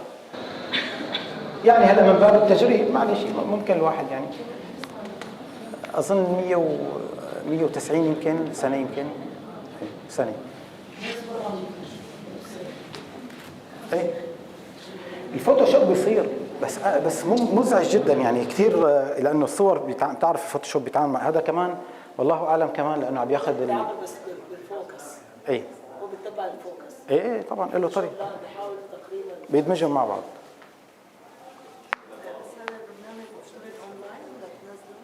لا بنزله على الكمبيوتر. حدا عنده سؤال يا جماعه؟ مين تفضلي.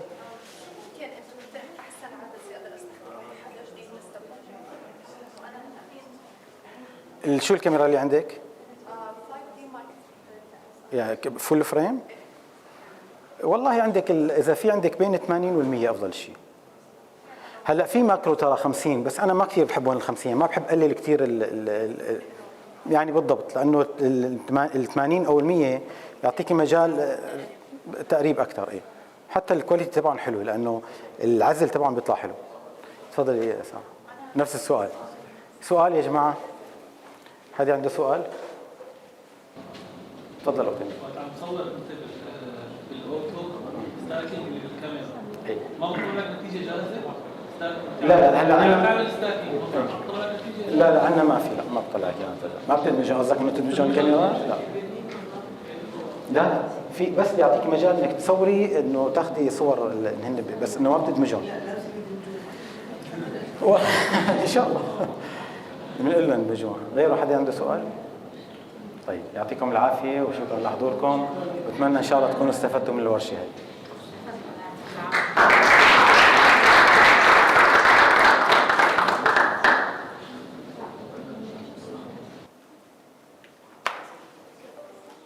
اذا حدا حابب ياخذ زياده من هدول موجود.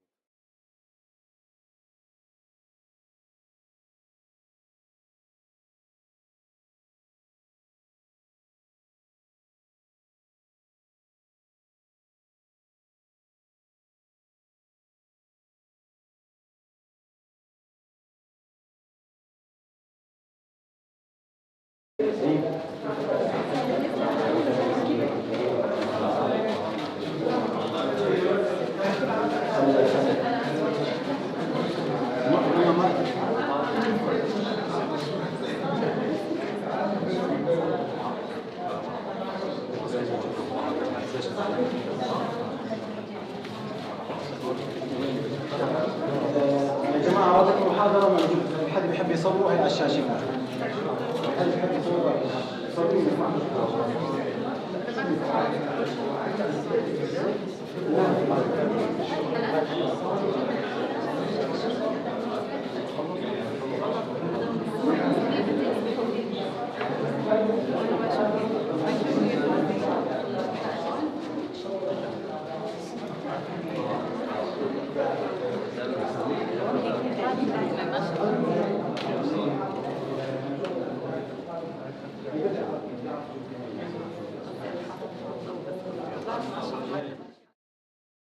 H&Y, the same company you helped to launch the innovative Revering 2 years ago.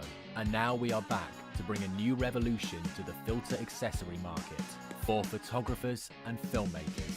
Introducing the H&Y Revering Swift system. The Swift system is the world's first magnetic modular system combining drop-in filters, filter holder, square filters, hoods, matte boxes, all in one. It is made for you to tailor the most effective filter system for your own needs. And there are countless filter combinations and creative possibilities. The Revering has a retractable blade technology which allows you to use the same filter on multiple lens sizes. No more annoying screw-on thread, additional filters or step rings. It features 4 different sizes and covers lenses from 46mm to 95mm. And now we have applied this Revering technology to our new Swift system, allowing you to use just one system for any of your lenses. The Revering Swift system is designed to be entirely magnetic for lightning fast and easy installation, even on extreme shooting conditions. A clip-on 100mm filter holder has been designed for you to snap multiple square filters on smoothly. Use H&Y Gorilla Glass filters or wrap your own filters with our magnetic frame. Long exposure photography has never been easier. Our rear drop-in filter design allows you to remove and swap the polarizer quickly and independently without touching the front. With the Revering base, you can easily move your entire filter system from one lens to another for capturing the same landscape with different compositions. We have also made a magnetic rubber collapsible hood for photographers to shield reflections when shooting through glasses. But what if you are not a photographer but a serious filmmaker, or if you are a hybrid shooter? You can now use the same system for your videography needs. The new Revering Swift system is targeted at saving time and money for filmmakers. We have designed a Featherlight clip-on magnetic mini matte box, weighing less than 140 grams. It is one of the lightest matte boxes on the market and can be easily balanced on drones or handheld gimbals.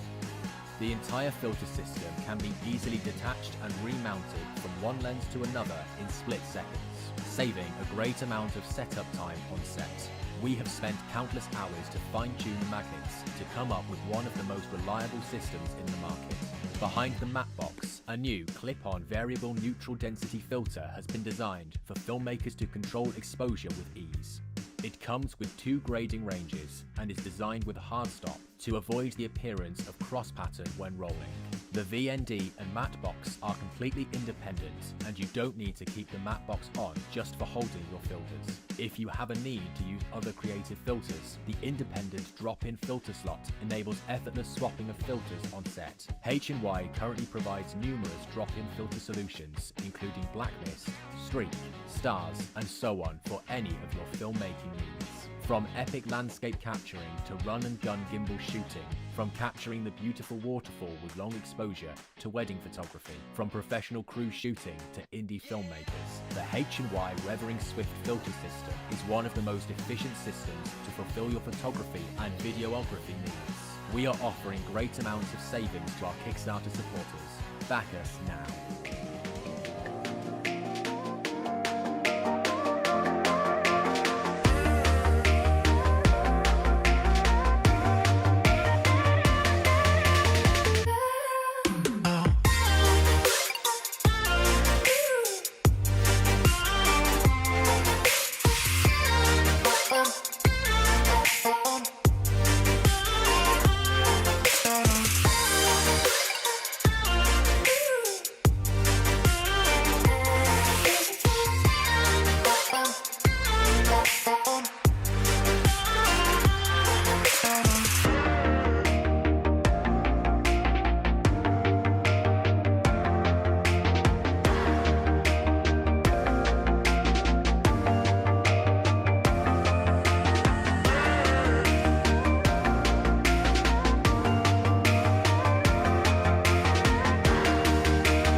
Hello Kickstarter, we are H&Y, the same company you helped to launch the innovative Revering 2 years ago.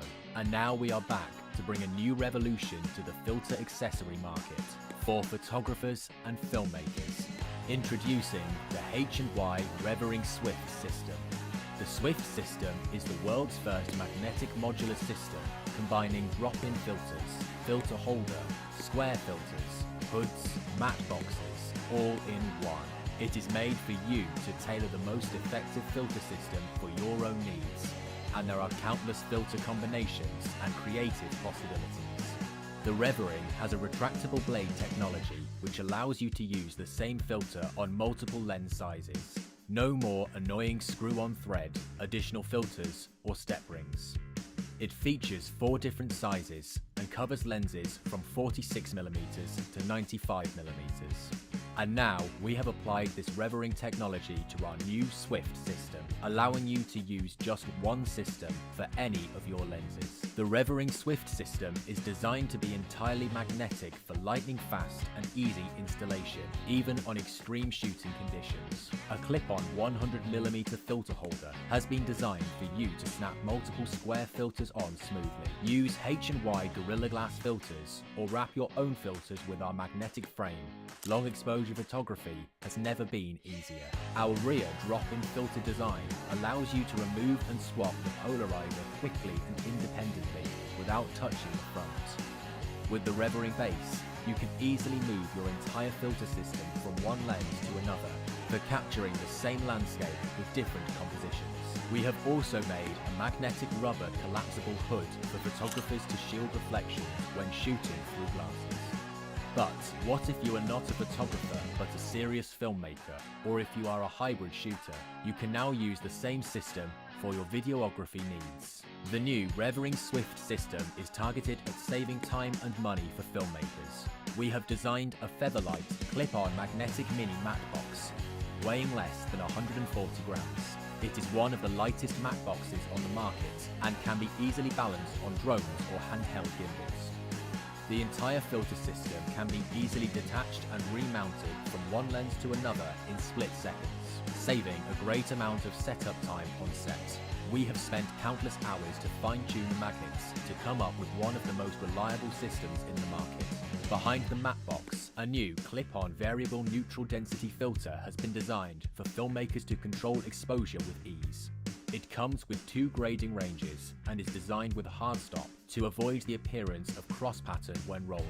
The VND and matte box are completely independent and you don't need to keep the matte box on just for holding your filters. If you have a need to use other creative filters, the independent drop-in filter slot enables effortless swapping of filters on set. H&Y currently provides numerous drop-in filter solutions, including black mist, streak, stars, and so on for any of your filmmaking needs.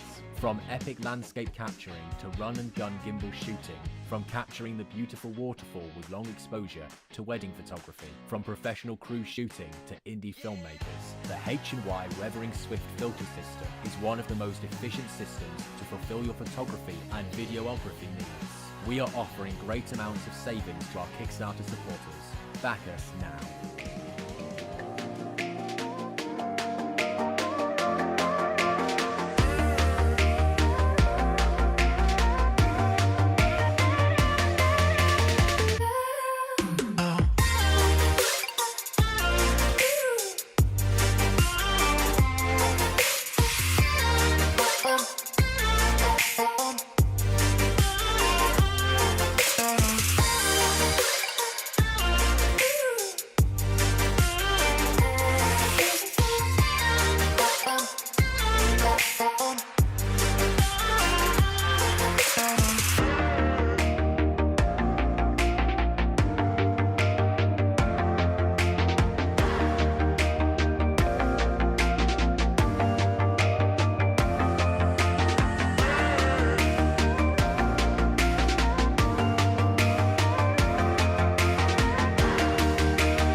put your head. About to make history. Come on, attention people, y'all get ready. This is for everybody.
Hello Kickstarter, we are H&Y, the same company you helped to launch the innovative Revering 2 years ago.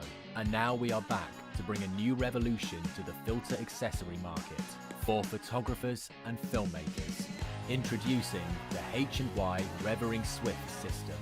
The Swift system is the world's first magnetic modular system combining drop-in filters, filter holder, square filters, hoods, matte boxes, all in one. It is made for you to tailor the most effective filter system for your own needs. And there are countless filter combinations and creative possibilities.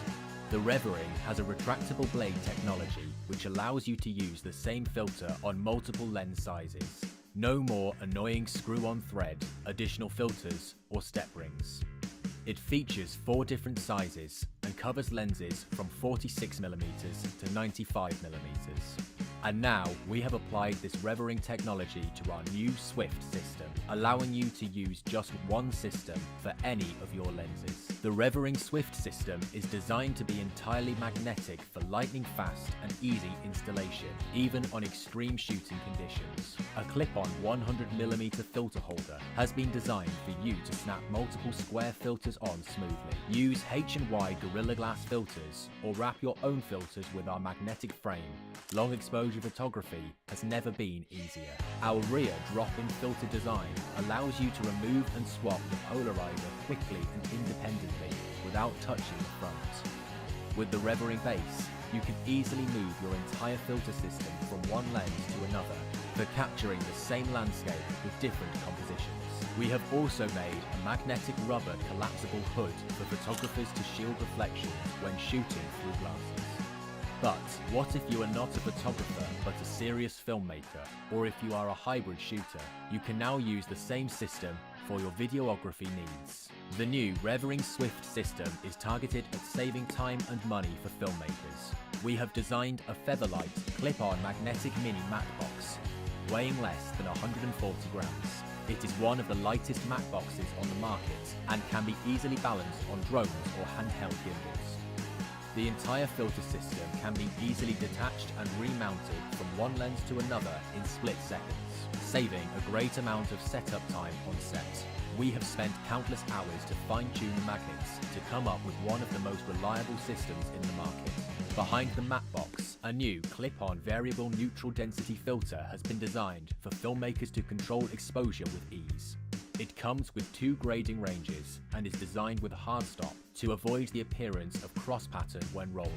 The VND and matte box are completely independent and you don't need to keep the matte box on just for holding your filters. If you have a need to use other creative filters, the independent drop-in filter slot enables effortless swapping of filters on set. H&Y currently provides numerous drop-in filter solutions including black mist, streak, stars and so on for any of your filmmaking needs. From epic landscape capturing to run and gun gimbal shooting, from capturing the beautiful waterfall with long exposure to wedding photography, from professional cruise shooting to indie filmmakers, the H&Y Revering Swift filter system is one of the most efficient systems to fulfill your photography and videography needs. We are offering great amounts of savings to our Kickstarter supporters. Back us now.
وين تقدر تعمل لك ما شاء الله ما شاء الله ردت عليها بالعكس زعل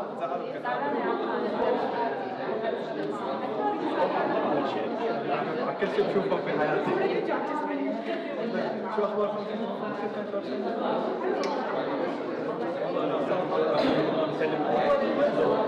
جميلة وانا حكيت لك عن وزارة ان شاء الله سجلت بالزلالة لا الرياض سجلت بأي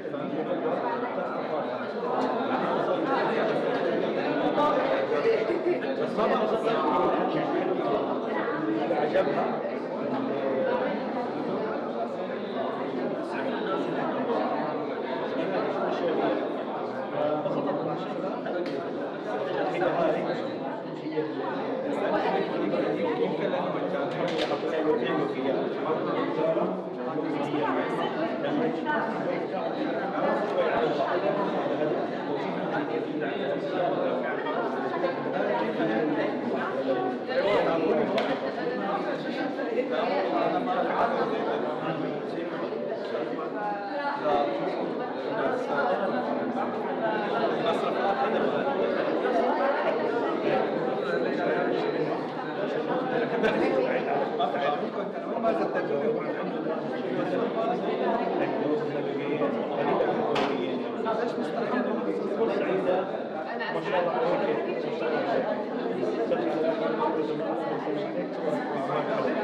كيف قدام؟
شوف صار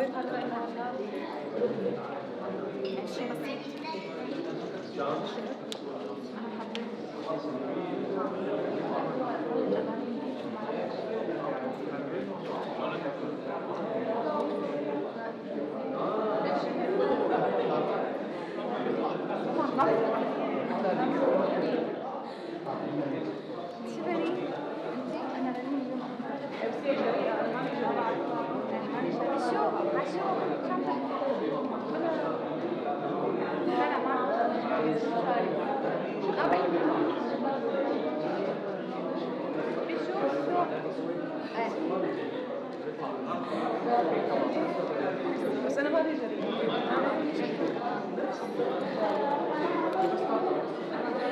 تفكرني بالورشة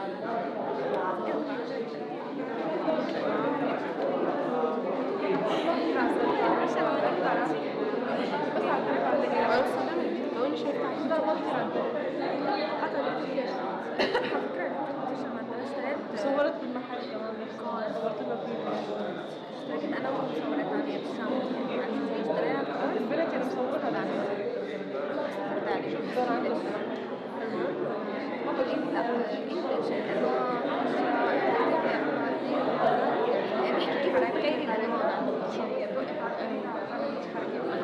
هذا الشيء كثير ساعدني لا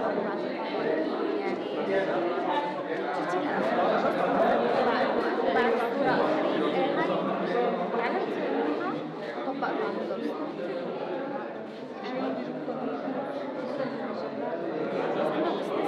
شيء تعرفي حالك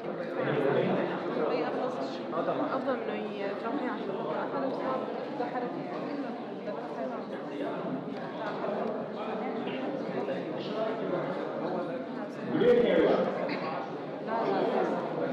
So now we are going to have our and after having that's happening in Qatar. So this started from 2021 Jan. Thanks to Qatar Photography Center. and thanks to Nikon Medlist and Sige, Salam yan too. lang siguro. Oh, sige nga. So, it was an Okay awesome lang 2 ba? days. Sige, please. 5 talks. Water Of lang. course, I couldn't join Maihi ako, physically, mabilis ako. but I was watching all the live from here. So happy to see all your faces. About iBrandconnect. So other than selling photography gadgets for the content creators, our main aim is to create these kind of photo talks continuously. Like minimum, we do 4 to 6 photography talks with different genres. For the last 116 talks, we did it with almost around 30 nationalities. Our specialty was in 2021 and 2022, Ramadan time. We did a continuous daily iftar with photo talks. So which made us like a kind of footprint in the industry. And thanks to Abdullah Al-Nasle and his full team to create such an awesome ambience. And I can see the Qatar Photography Center is fully engaged with many genres into photography. So our distribution brands of iBrandconnect are Leo Photo, HNI filters, YC Onion, and Shimoda bags, Toolbox, Polite. Other than this, like we carry many special equipment for you all. At any point of time, if you want to have anything, you can always either WhatsApp to me or you can message through my social media site. For sure, we'll be coming soon to meet you all, and I'm sure you all are very eagerly waiting to hear the talk from Casey Krenka. All the best wishes to her. I'm sure she is going to, make you all very happy. And once again, thank you very much for all your support, and hope we will be meeting soon. Thanks again. Enjoy the show. Thank you very much, Shaji.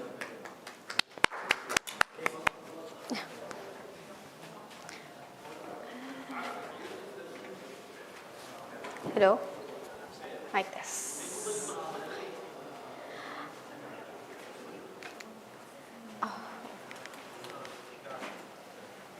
Good evening, everyone. Thank you all for coming here tonight.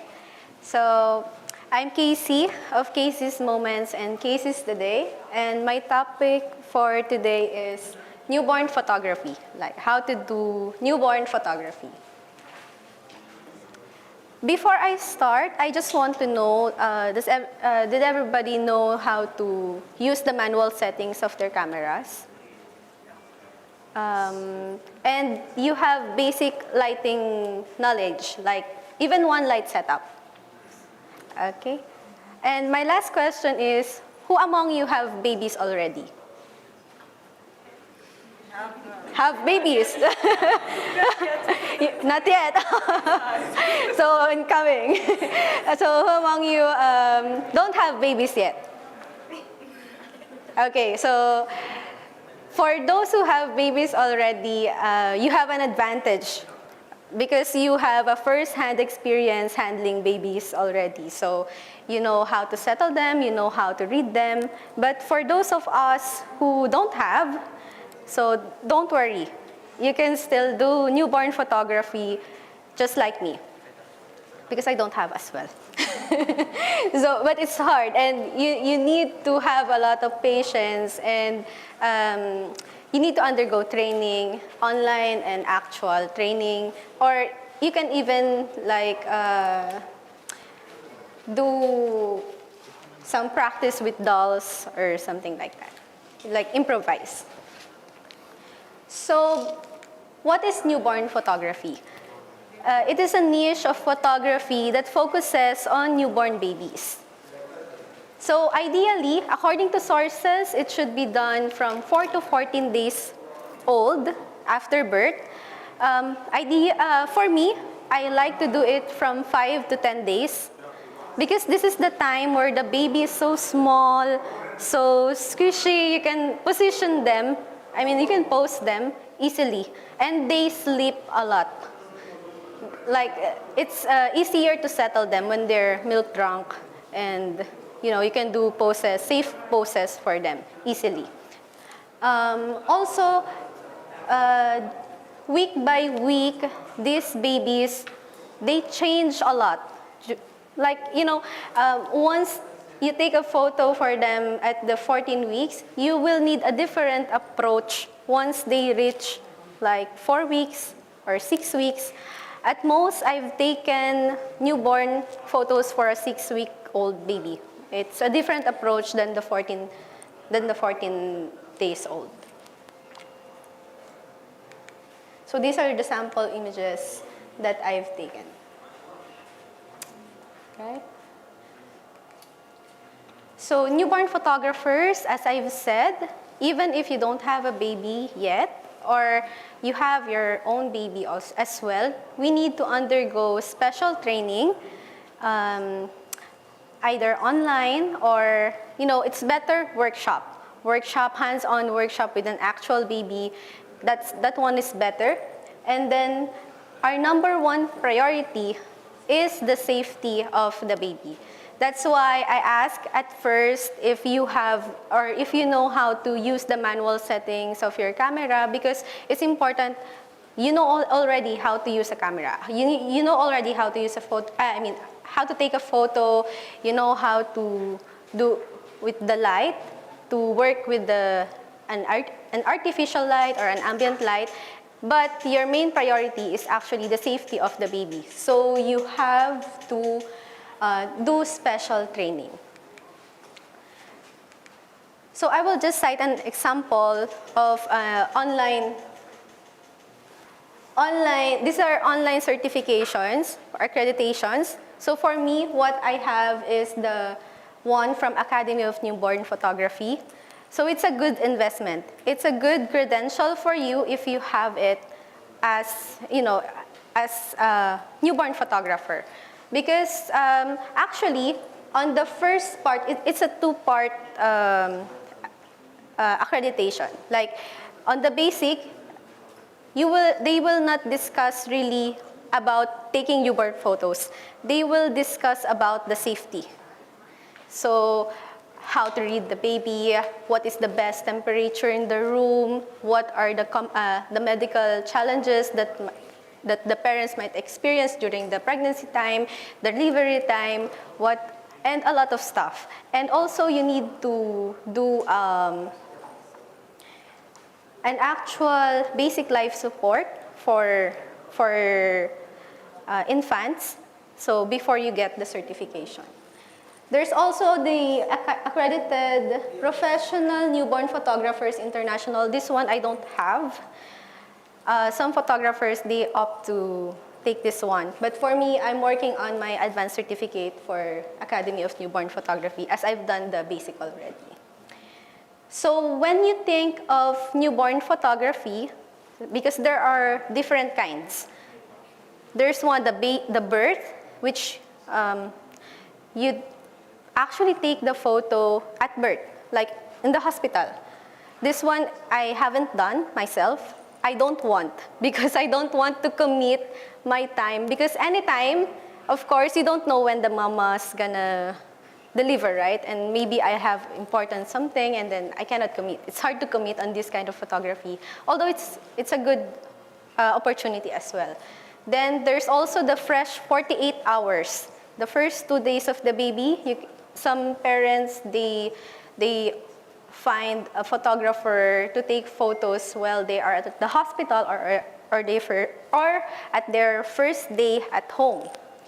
But for me, what I've done is the post newborn and the lifestyle newborn session. So when you think of newborn photos, what is the first thing that comes to your mind? Like how it looks like? Baby crying. So have you've probably thought about the baskets, yes, right? And the fabric, nice backdrops. So them wearing cute beanies, rabbit ears, like that, right? So that one is the post-newborn. So what's the difference between the two? So the post-newborn session, this could be done in a studio or in home, like home service. This is the one that can take from 3 to 4 hours. And basically, you're the one creating the scene. Like, the parents will tell you, I want a floral setup. And I want the colors to be limited, like for pink, red, or they want violet, orange, old rose, something like that. So this is the one where we're doing all that. So we have the basket, the props, the costumes, the wraps. So for lifestyle, newborn photography, this is taking the newborn photos at their home. So fresh 48 hours is included with that. And also, some parents, they prefer, the lifestyle flow of the stories. Like, I want to show the stories of our home. We want it casual, candid. So this is actually quicker also because you're not gonna settle the baby. And most of the time, you can take a photo of the baby with the parents. So it's typically 1 to 2 hours, depending on the lighting. So these are the example of post-newborn photos. So you can actually go from elaborate designs to simple designs, like this. And also, composite. If you've seen photos like that, this one, this is a composite photo.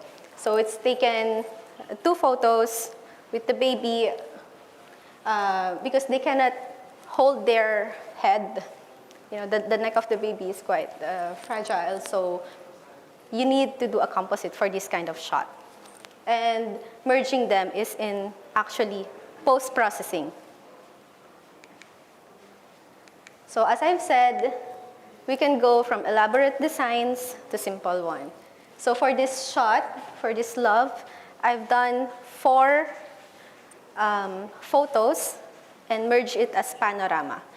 And I used 50mm lens to lessen the distortion. So of course, to get this kind of shot, you need to edit the photo. So editing is always part of the process. So for lifestyle, so it's more casual, it's candid. I'm happy actually when I see parents, whenever I show them the proof gallery, they will choose this kind of photos instead. Maybe because they find it more intimate. They feel more close to their babies, right? So some of these photos were taken in my studio, in my home studio before, like just some behind-the-scene photos, but they actually selected it for their final photos. And I just want to share with you this photo. This is from their family. I started my passion with maternity and newborn. So I started with just my camera, and I'm relying on the ambient light from the window, from the light in the room, and of course, still I do editing.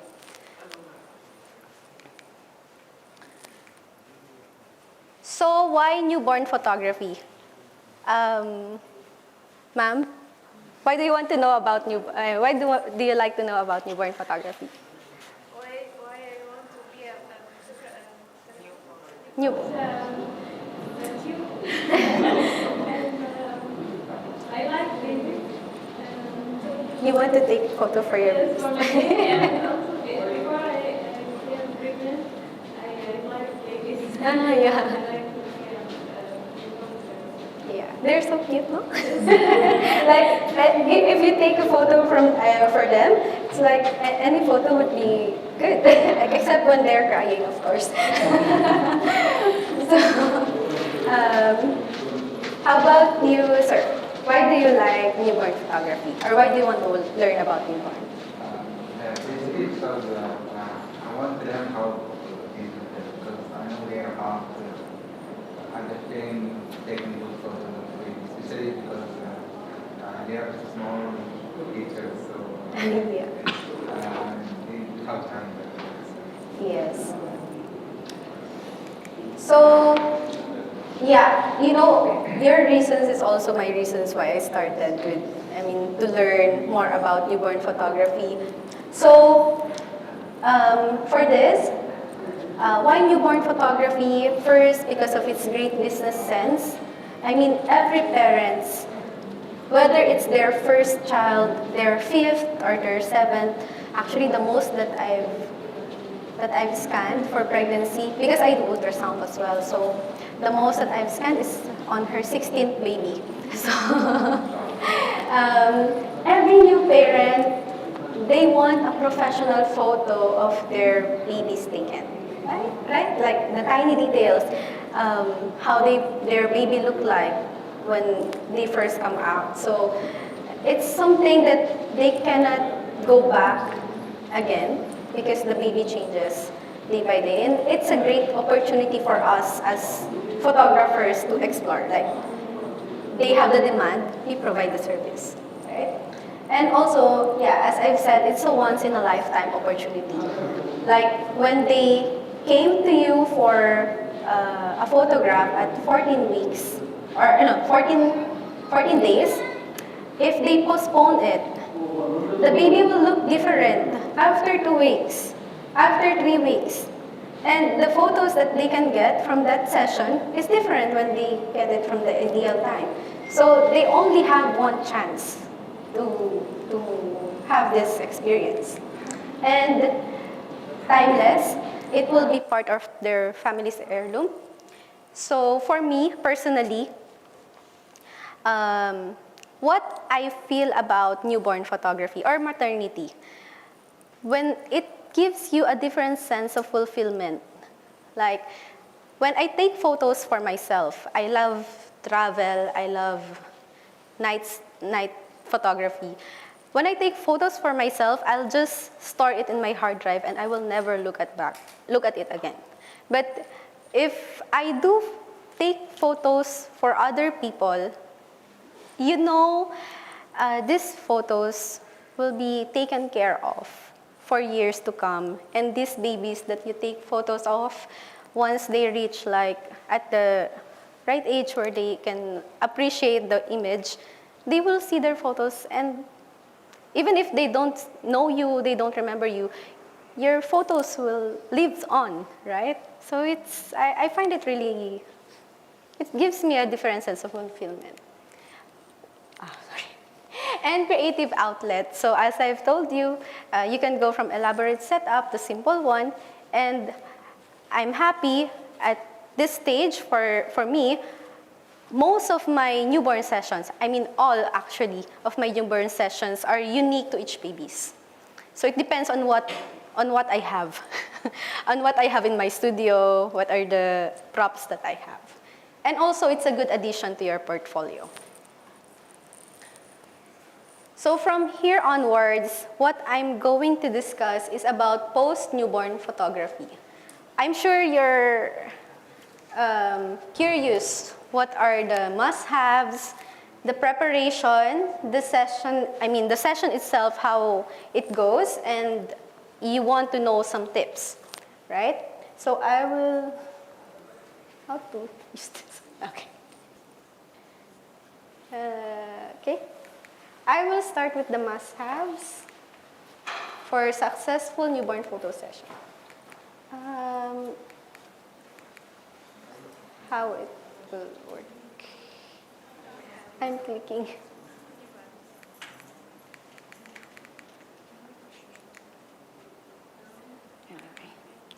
It's okay. Must-haves for newborn session. First, camera, of course. DSLR or mirrorless, lenses, wide and macro, and of course the memory card.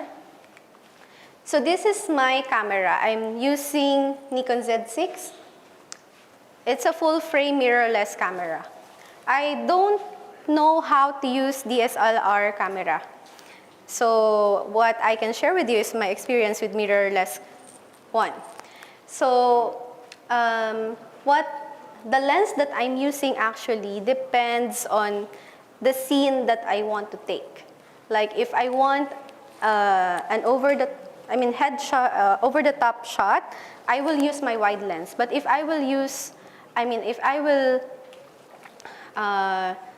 take photos of the tiny details, I will use my macro. And of course, the memory card, don't forget this. It happened to me quite some time. Like I will bring a lot of stuff with me in my in-home studio. And before I start, after setting up everything, I forgot my memory card. So I have to drive all the way from Firij Abdulaziz all the way to Barwa City just to get it. So these are the lenses that I am using, the 2470 f4, the 35mm, and the 50mm. So I will share some sample photos. The Nikkor S 2470mm f4 is the native lens for the Nikon Z6, and I really love it for its sharpness. And this is my go-to lens when I do home service as well, because I can also take a good macro photo with it. So these are the sample photos that I've taken using this lens. And the Nikkor 35mm f1.8 and I attach it with the FTZ adapter because this is not a native lens. So these are the sample photos that I've taken using this lens. What I love about this lens is that in a mirrorless camera, the depth of field for this lens is same as a 50mm. And the field of view is wider than the 50mm. So I don't have to be so far from the baby.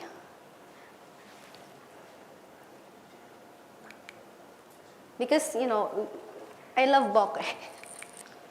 So for these photos, I don't know which is which for each photos, which one I used for this.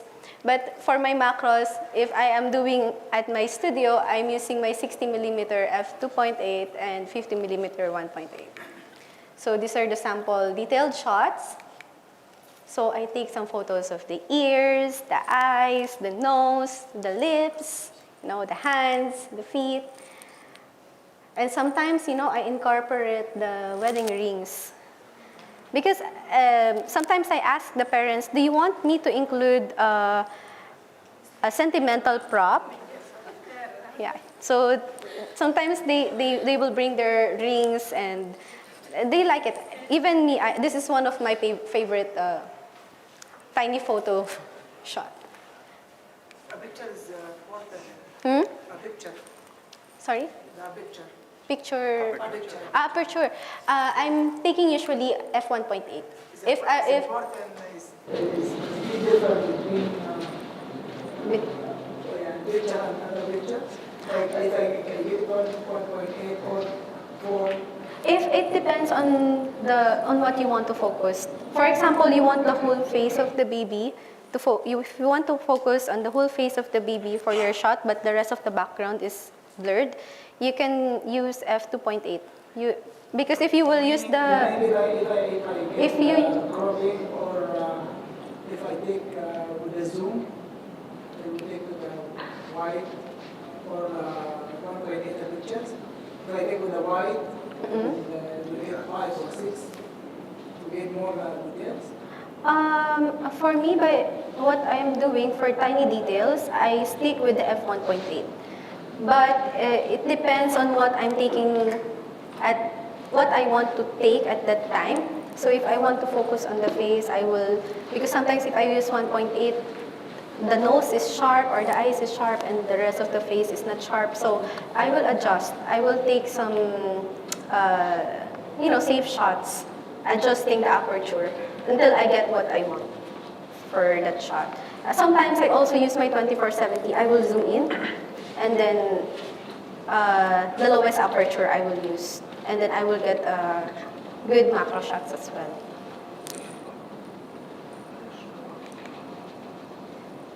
So another must-haves, of course, is the quality light source. Every photographer, we are light chasers.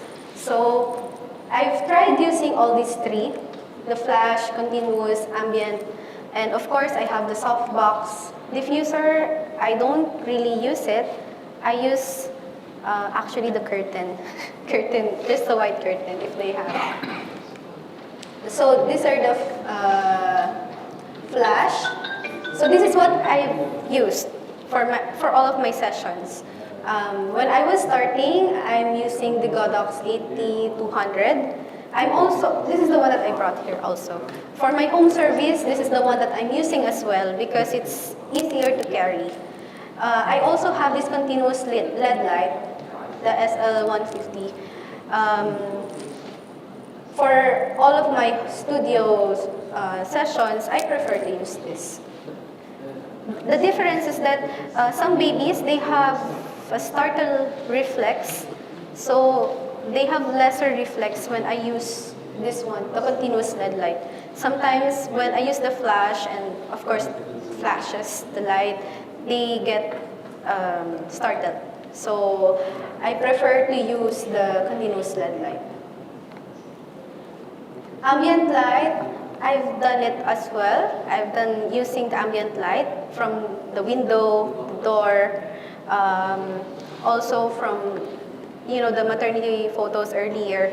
I've just used the room light. So whatever light available, I will try to make it work for me. So for softbox, I use the umbrella. This is the 130 that I'm using. I've tried using the 165 centimeter, but it's too big. Although I love it, really. This umbrella, this softbox, it gives a really soft light, soft shadow on the face of the baby. But I have a small space, so I have to consider that. But if I have a bigger space, I would definitely go for the 165. And this is the photo diffuser. You can place this, for example, the client don't have a white curtain in their window or in their door, on their door. So you just put it between of course, the light source and the baby. So it will be softer, the light. So this is another important must-have, the posing beanbag and frame. Backdrop clips, posing pillows, step stool. So this is the posing beanbag and frame. Some photographers, they are using table. For me, I'm using this studio size posing frame with this custom-made beanbag. So yeah, this is where I place the baby for the poses. This center beanbag, I can actually remove it because this is custom made for me. I can actually remove it, put some towels or posing pillow underneath, and put a flocati and put the baby for some potato sack poses.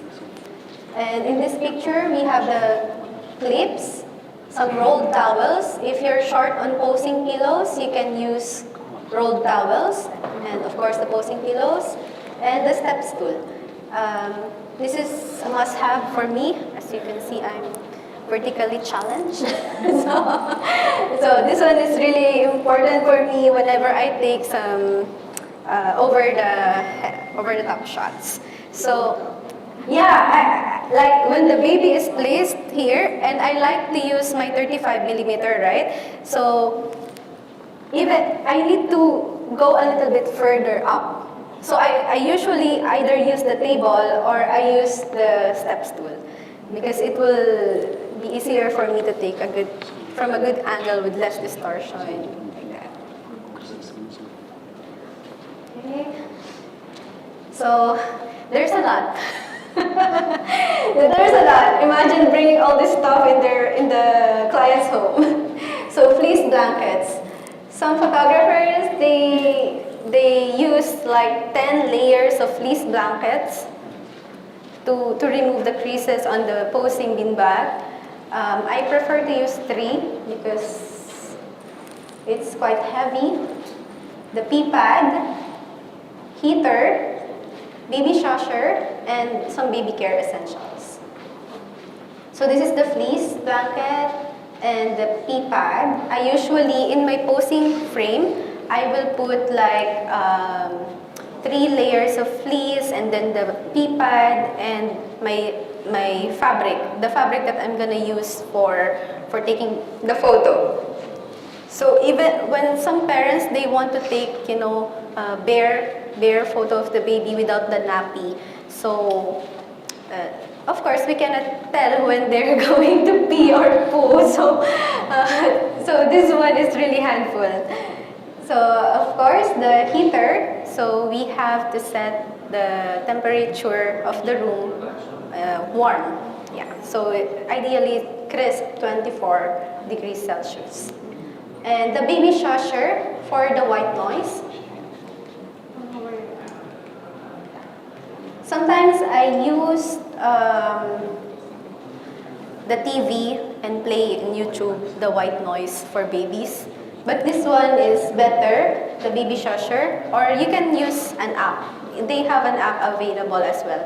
You can play it as loud as the baby's cry, but you have to lessen the volume when the baby already settled. It's kind of annoying to hear it for us adults, but for baby, for them it mimics the sound of mommy's womb inside. So it's really calming for them. And some baby care essentials. For me, I have some in my studio before, but I'm so glad my clients they came in ready. They always have this with them. So yeah, so this is an example of the photo that I took, wherein I have a last layer of black fabric and a nappy. And actually, this is my favorite photo that I took because it's so simple. It's just the baby and his mom and dad's hand. Like, I mean, you don't need anything at all. It's simple, but it's so meaningful. Okay? So this is another one. So preparation for a newborn session. I'm sure you're all intimidated when you think of newborn photography, the baby will cry. The baby will be fuzzy throughout the sessions. So there are preparations that we need to do so we can minimize that. It's hard to avoid that to happen, but we can do some preparations just to lessen it. But of course, I will start for the photographers, for ourselves. So of course, having the right gear on hand, so I've discussed the must-haves. And anticipate the setup from the situation. Ahmed? From this, we need to interview the client. For me, what I do is, I interview them beforehand. Like, what are the setup that you want me to do for your session?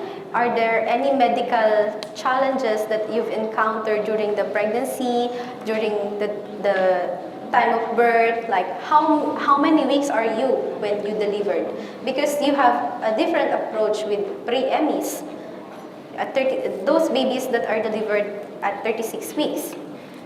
So, for example, twins.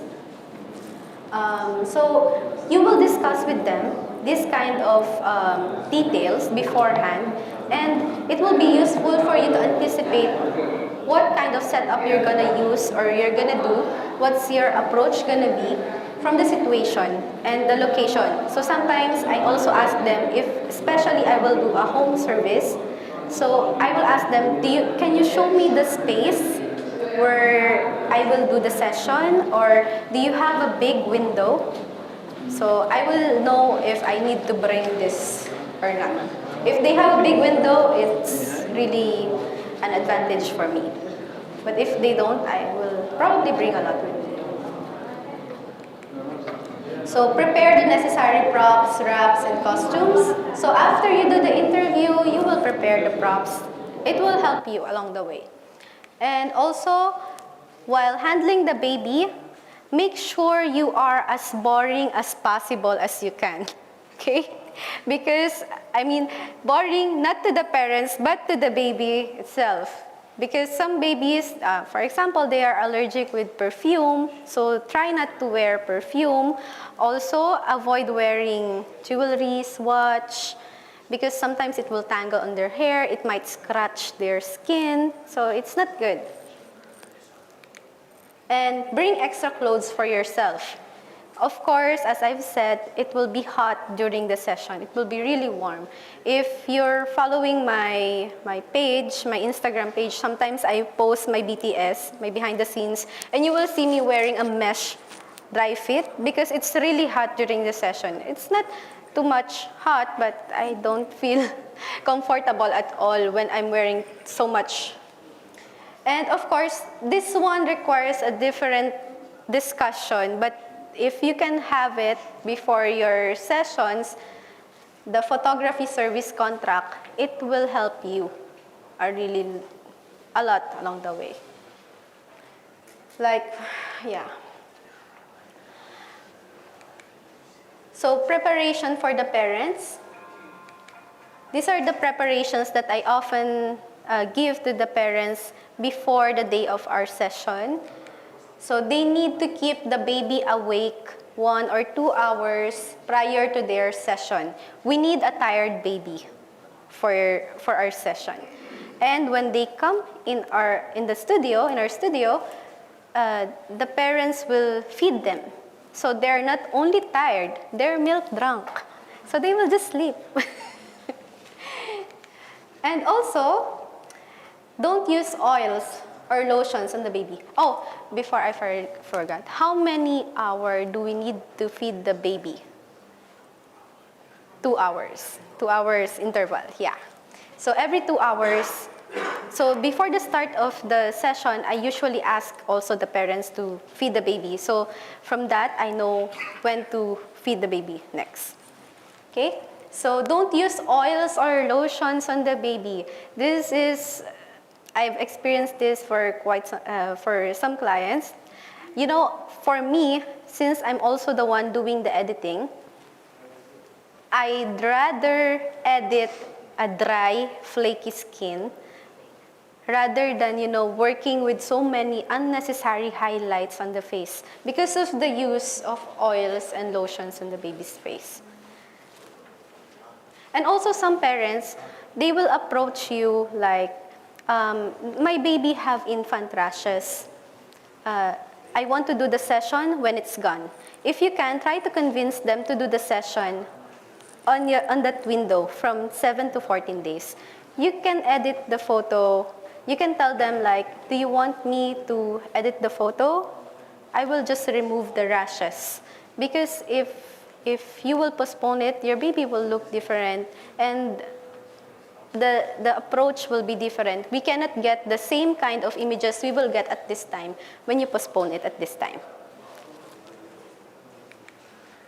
Bring extra milk.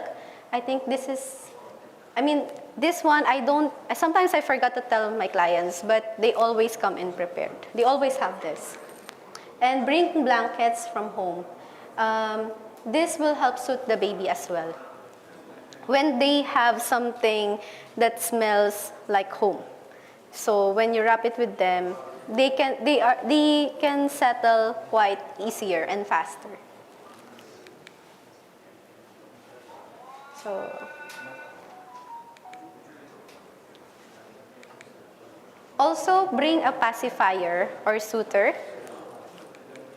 Wear loose layers.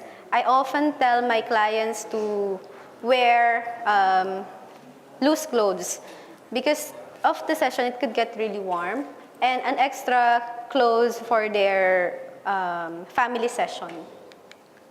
And if there are siblings, try to ask them beforehand as well.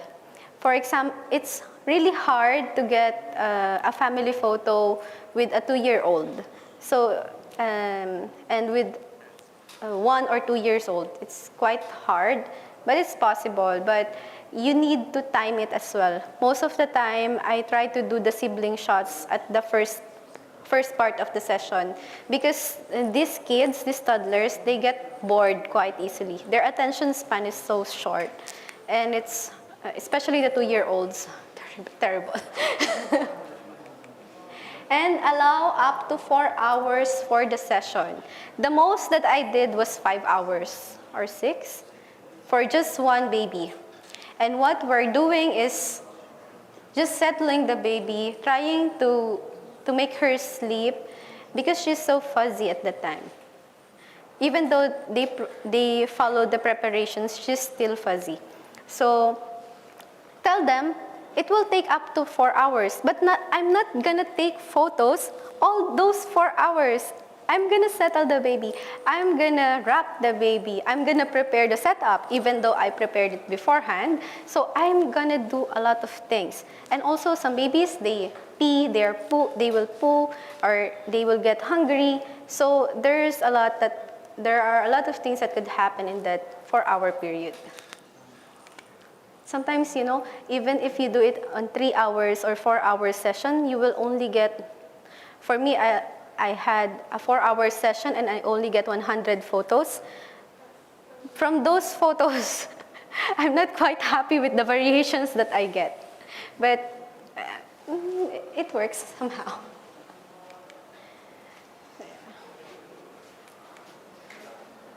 So during the session, once the parent arrived in the studio, so I ask them to undress the baby. I let them do the undressing part, because it will give them more autonomy, at the start. And also, if they will feed the baby, if the baby will get disturbed or cry, they can settle their baby first before you handle the baby. Also, before handling the baby, make sure you clean your hands. This is same in healthcare. We always have to do hand washing. For me, before I start holding the baby, I hand wash. And if I do take photos with my camera, before I handle the baby again, I will use hand sanitizer. So also make mom and dad feel relaxed by handling the baby with confidence. At first, for me, it's quite hard. I mean, I'm also scared with handling the babies. But over time, you'll get more comfortable with it. I think, I'm not sure. For ladies, is it in an instinct, mom instinct, to handle the baby easily? And also, keep the room warm. So play light music or background noise, the white noise. And so if you have all this, warm room, white noise, even if you talk, the baby will not get startled. Also, make the baby feel used to you by cuddling them, rocking them, do the dance moves to settle them. And also, after the baby is asleep, notice when they enter the deep sleep. It is the perfect window to photograph the baby. When you notice that the baby's body becomes heavier, the breathing is more regular, and the breathing is coming from the abdomen, not on the chest rather than the abdomen, they are already in a deep sleep. So this, for example, you settle the baby and the baby is asleep on your arm already. Give at least maybe 3 minutes more while the baby is sleeping, and that 3 minutes can make a lot of difference before you start the poses. Because if you will, for example, you see the baby is asleep and you put the baby right away in the posing frame, in the posing beanbag, some of them, they woke up. So if you wait maybe 3 minutes or 4 minutes, as they enter the deep sleep, it will be easier for you to do all the poses. Like they will not get startled and they will just continuously sleep when you position them in the posing frame. So for the camera setting, so we're gonna use manual. I always use manual, and I use a fast shutter speed. So there are instances, you know, based on my experience, they always smile just when I'm not taking photographs. They always smile when I'm not looking. So it's important if you're using a fast shutter speed, because if they smile, you just click. And I use burst mode because, because you might not get into that same expression afterwards. So you want to make the most out of it. For the aperture, I use f1.8 to f4.0. Depends on what you want. But sometimes I try to focus more on the baby, and then that's why I'm using the f1.8. And I like the background blurry. And ISO, for the ISO, it's quite relative. It depends on the quality of light that we have. If I'm using artificial light, I'm using ISO 100. But if I'm using, you know, the natural light coming from the window, I will use maybe ISO 400, but not more than 1600, because the image will be noisy already. So setting up the scene, of course, you have the backdrops. As I've told you, we need to interview the clients first, like what they want for the session. Sometimes I ask them if they have a nursery, what is the theme of the nursery, if they could send me a photo of that. So at least I have an idea what is the artistic preference of the parents. Some are minimalist, so I do like a minimalist setup using like one color, two colors, something like that. But I also have this basket, bed, box, wraps, costume, hats, headband, beanies. So yeah, for example, like this, I have this doll bed. So I have wraps, I have this mini camera. So the costume, the globe, you know, the flowers. So you're gonna set up the scene.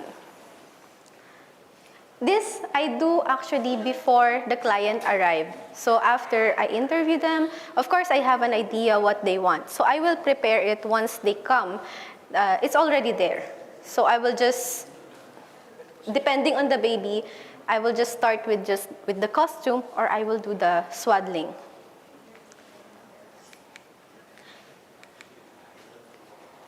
So I'm going to give 6 tips for a successful newborn session.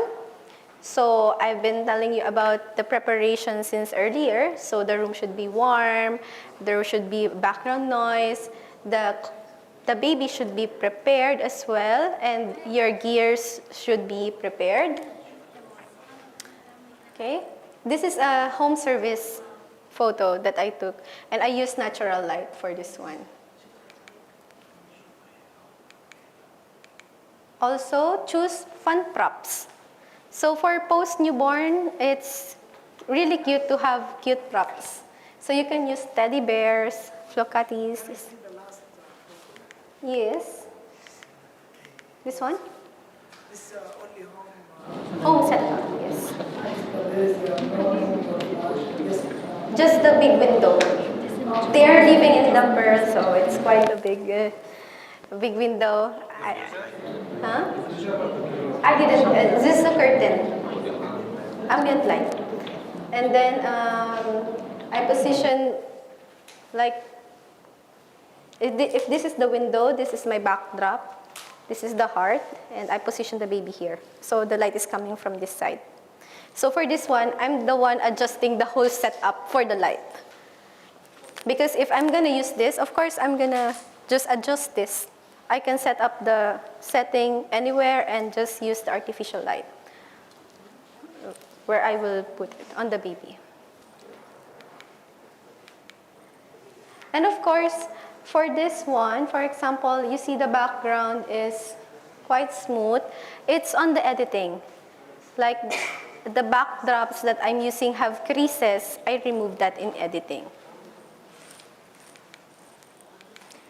But in all of my sessions, I try to take photos wherein I would edit less.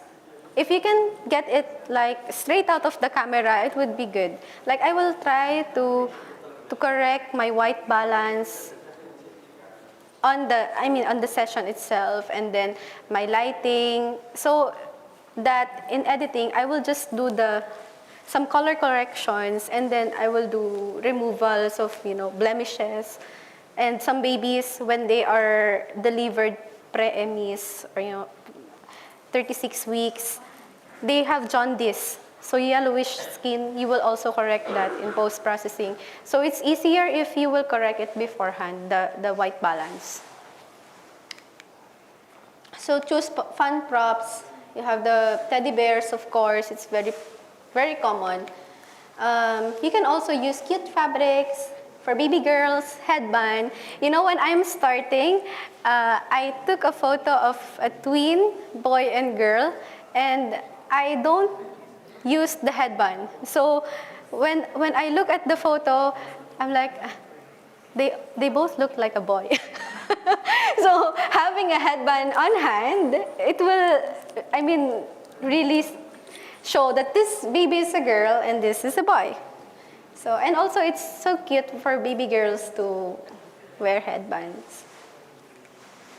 And for example, the bed, some cute wraps, the beanies, fabrics, pillows, stuffed toy. And this one, if you're familiar, this is from IKEA. So you can also use it for props. All right. Comfort the newborn. So as I've told you, we will settle the baby. Our main priority is the safety. So one of the things that I like is doing swaddling for them, because babies, they love swaddling. Even if they're 6 weeks old, they love to be swaddled. But it depends. Some babies, they don't like. So if I notice that I cannot do swaddling on this baby, I will do some costumes instead.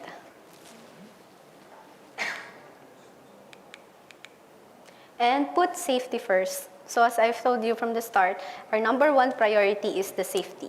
That's why for the accreditation from Academy of Newborn Photography, their main topic at the basic newborn photography accreditation is about the safety. So for example, this photo, this is a composite shot. You take 2 photos, because babies, they cannot hold their neck like that. This is the froggy pose. It's very cute, and it's so lovely to take these photos like cute babies like this. Some parents, they really want that. As much as possible, I don't do this pose because for safety purposes. But if the parents still insist, I will try. I will still try. But if the baby is still not cooperative, I will just tell them, for your baby's safety, I will not do it. You can set your boundaries as well. It's also for your safety. If anything happened to the baby, it's your responsibility. So they're so delicate.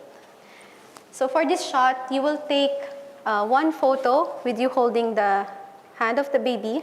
So the head is here, and take 1 shot. And then you will have someone or the parents hold the head of the baby. You will remove your hand and take another shot. In Photoshop, you will merge the images. You will remove the hand below and the hand above. So you will get this kind of image. Also, consider taking photos of the baby awake, right? This is for safety again. If the baby is really fuzzy and won't cooperate or won't sleep, you can take the photos of the baby awake and you can get cute expressions from them. Like baby Leon. Look at her smile. She's so cute. And also these funny expressions. You can take it, you don't have to wait for the baby to sleep. You can take some cute expressions from their setups. But just make sure the pose is safe.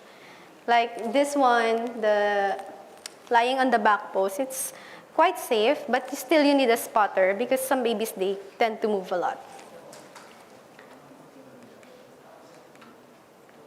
And learn basic newborn poses, like the tummy time pose, this huck fin, this potato sack, the side lying on the back, and then you just do, modifications on the setup. Like for example, this one, the baby is just lying on her back in the poser bean, and I just make it like, that she's on a swing. So I put like a pillow under here on her bum, so she will feel supported, and also under her nape, so her head will lift a little bit like that. So always make sure that when you pose the baby in the poser bean, he or she will feel supported, because for the babies, they always cooperate when they feel secure. And use natural light. For this shot, I just took it using the door. For me, on my style of newborn photography, I try to make the photo look like it's taken with a natural light. So even if I'm using a flash, that's why I'm using a big softbox, because I want the image to look like it was taken with a natural light. So, for example, for this photo, I use the natural light at home. That's my goal. Even if I use like artificial or door or window or with a diffuser, that's my style. That's my end goal. It doesn't matter if what kind of source you used. Can you guess what I used for this? Artificial or natural light? Who says artificial? Artificial? Who says natural? Both. It's natural. It's the same source of light with this one. I just positioned the poster frame close to the window. Isn't she lovely? Look at that wink. And also these props are in their home. So I incorporate the props already present in their home. This one, artificial or natural? Artificial. Artificial. Who says artificial? Who says natural? It's artificial. So I use this one. And I use Godot's flash.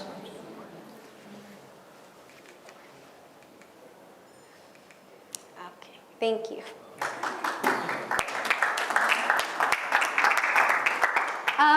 I will show a practical demonstration. Would you like that? Okay. So I'm going to show you what I used when I was still starting. I don't have the expensive dummy, the poser doll. It's so expensive, I cannot afford it. So I bought this doll in Lulu just to practice the wrapping, because I don't have a baby, so where else can I practice but to this doll? But of course, the joints are different from an actual baby. So, even if you're working with a dummy doll, the one, dedicated for newborn photography, it's different when you're doing with an actual baby, because an actual baby will move and it's more delicate, of course. So this is the one that I used. And of course, you will not handle the baby like this, okay?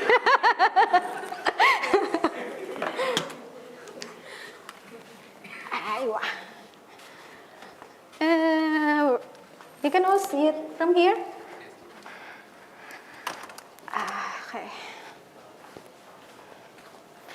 So I will just show an example of an over the head shot. If you have your camera, you can also take some photos. I have this fabric with me. Yeah, thank you. Can we put it in this? Yes. I still have time, right? I still have time.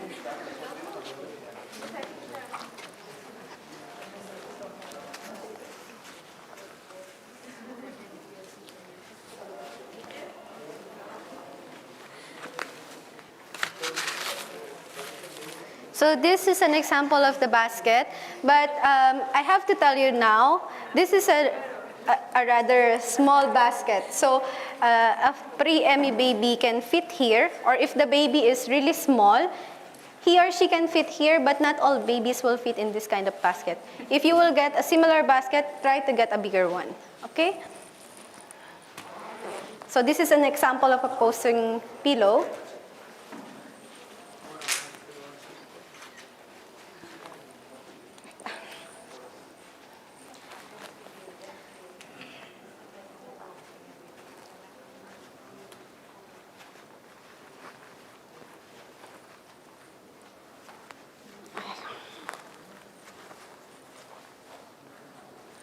So I'd like, for example, the baby here.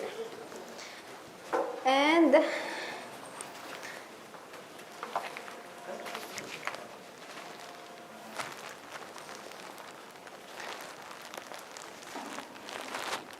I have this pillow. This one will go later. I will show you how I wrap, but I need a chair. Can I have an extra one? So thank you. I will just show a simple wrap that I do. Most of the time, I am sitting on my poser bean bag. So with an actual baby, so in my poser bean bag, it's quite low, so I can move my legs like this. So I have the baby here, for example. But just let me do it like this right now. So the longer part is on this side. And I put the baby's hand together like this. And then I will wrap. I will use the short side on this side and like put it tightly, but not too tight, okay? And then for some babies, they can do something like this. But for bridge babies, they can do this. For some, as they grow older, you cannot do this. You can do cross legs like that. And if you want a fuller, like after the wrap, there will be no curve here. You can put some towels here, some small towels to keep it, to be, you know, when you wrap it, it will look good. And after this,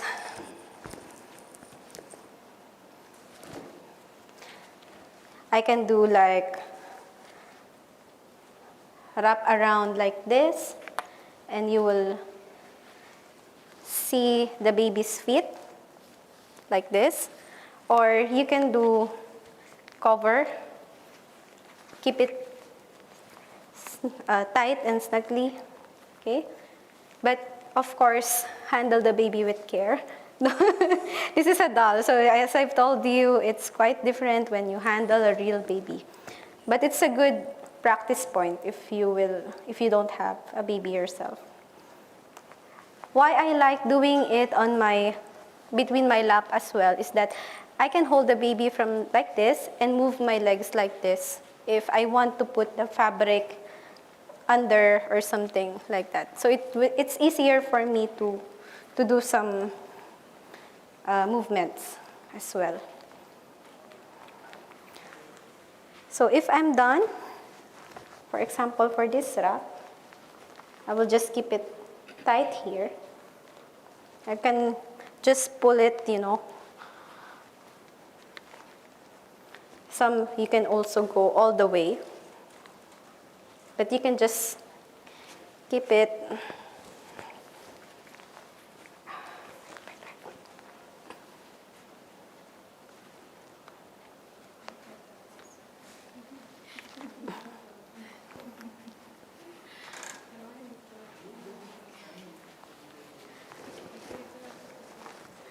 So for example, we have this wrap, and we will position the baby here. Make sure the neck is always supported. Okay? And that's when I'm gonna put the beanies. I also have a spotter, or I ask the parents to stay close to the baby. So that's when you can position the hand, like hold the teddy bear, or hold an umbrella, or just hold the fabric, or put it under the chin like that. And you can also adjust this. You can tie it and do some curves like this. If you're not happy with the wrap, you can still pull it and just put it under the baby to keep it, to make it look tight. And the position of my light, sometimes, so for example, so for this, I will take a test shot, for example.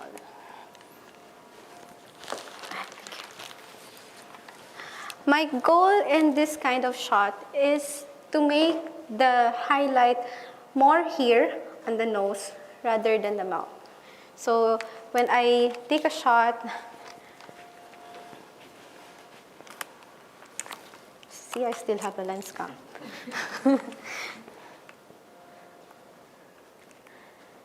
It depends on your angle as well.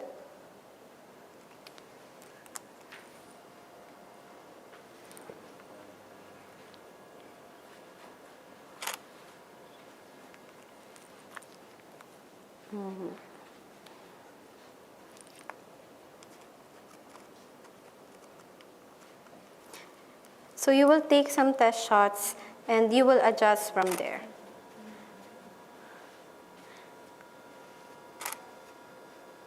So that's why I prefer continuous light, because with continuous light, you can already see how the light will look like on the baby's face.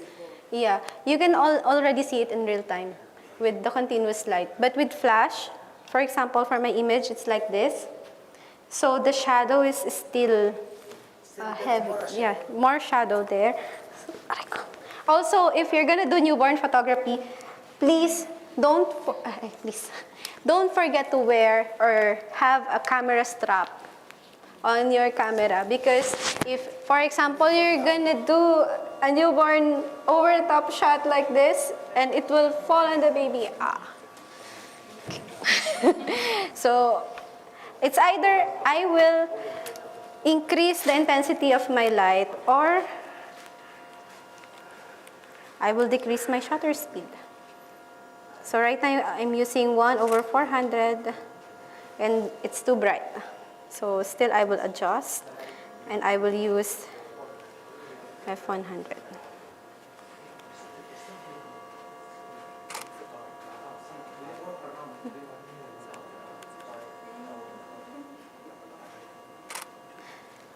So for me, I like to take an angle like this. Sorry.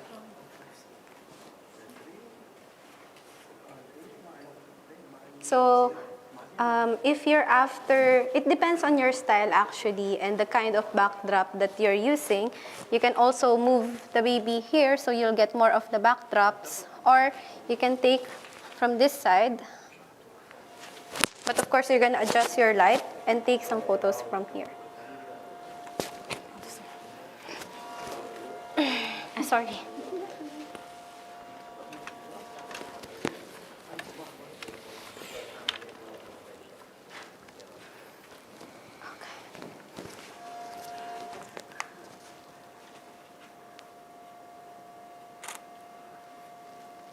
Yes, so it will be like this. And then you will still do post-processing. So in editing, you can pull some shadow. But I try to take photos a little darker because it's easier to pull the shadow rather than the highlight in post-processing. So you can try, you can experiment with my baby right here. You can also add some props if you want. We still have time anyway. Or if you have any more questions, you can ask. So by the way, I have this wool also. Sometimes I like to put it. I try, when styling, I try to coordinate the colors and the backdrops. So sometimes, so for example, for this one, I'm using a green beanie and the green backdrops here, and the white fabric and the white pillow. I try to coordinate the settings, and I try to keep it, even if it's elaborate setup, I try to make it look minimalist. I mean, I don't want a lot of things going on with my baby photo. I still want the focus to be the baby. Excuse me.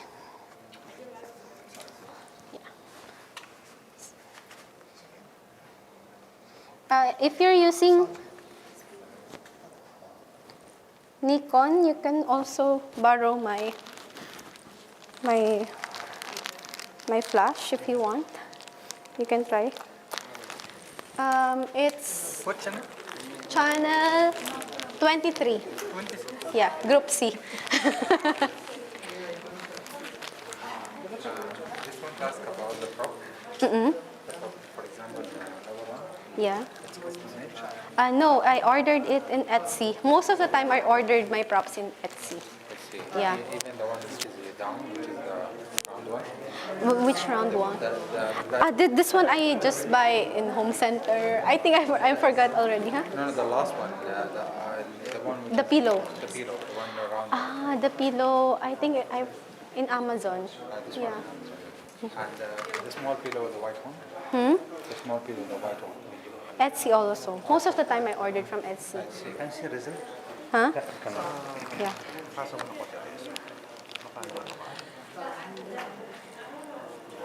Yeah. So for post-processing, you will remove the creases. You can pull the shadow. Like a real flower, actually. Yes. And this is one with the close-up. This one, I prefer this one actually because for pulling the shadow and the highlights, it's much better. I mean, for my style, when I take photos darker, in my post-processing workflow, it will be just like this. Most of the photos here is full lighting. Yeah. Not come down lighting here like this. Whole thing is clear. It's in post-processing. Yeah. I pull the shadow. You like it darker when you take it, so in post-processing that Yeah, I can still pull it. Yes, that's what I do. عشان في post-processing Other important thing, I see most of the baby is sleeping. How to sleep the baby? Even medicine. No, I don't. No, I don't. Important is the preparation. Keep the room warm. Make background noise. And when they are awake, you can rock them. Swaddle them. How much time How much time? take to finish? The fastest that I did is 1 hour and a half. But the longest time is, yeah, it was a 5-day-old baby for me. So that's the fastest time that I did for a newborn photo shoot. One thing that I learned the most today is that you have to keep the baby awake for 2 hours before. Yeah, it's really helpful. You can still adjust the light based to your liking. You can put the light also lower. And also, set your flash to, your white balance to flash because we're using flash right now. So if you can in camera, adjust it already. 23, ma'am. You can also, for this kind of poses, it's really nice to take photos as close as possible on the baby's face on this angle. But you can also experiment on other angles as well. I don't know why it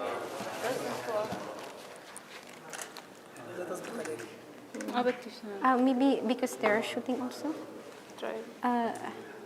This is DSLR, no? I don't know how to use it.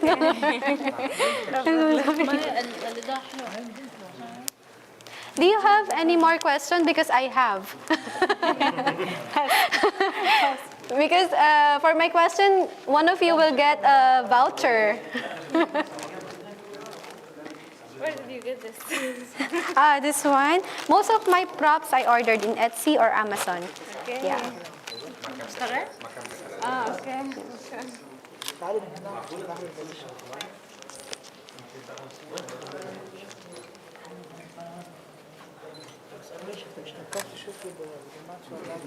Yeah, we can. Yeah. So once you take the photos, of course you still have to do post-processing. So do not skip that part. That's one of the most important part of the process as well.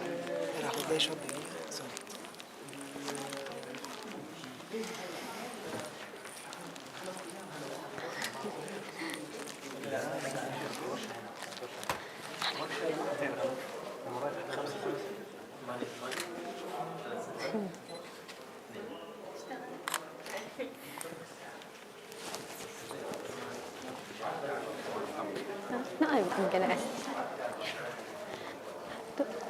Do we still have time? Shall I ask the question now? Because I'm done. You have time now. Okay. I don't have. Still until 8. Yeah, until I still have time. Okay, I have a question. Yeah, you can ask. The babies which is born in before Delivery time, which is they're supposed all babies with cases. Did you have a case? Can you just tell us one case, two cases, and how you handled it? Yeah, okay. Especially for babies which is born before. Before, yeah, I have cases like this one.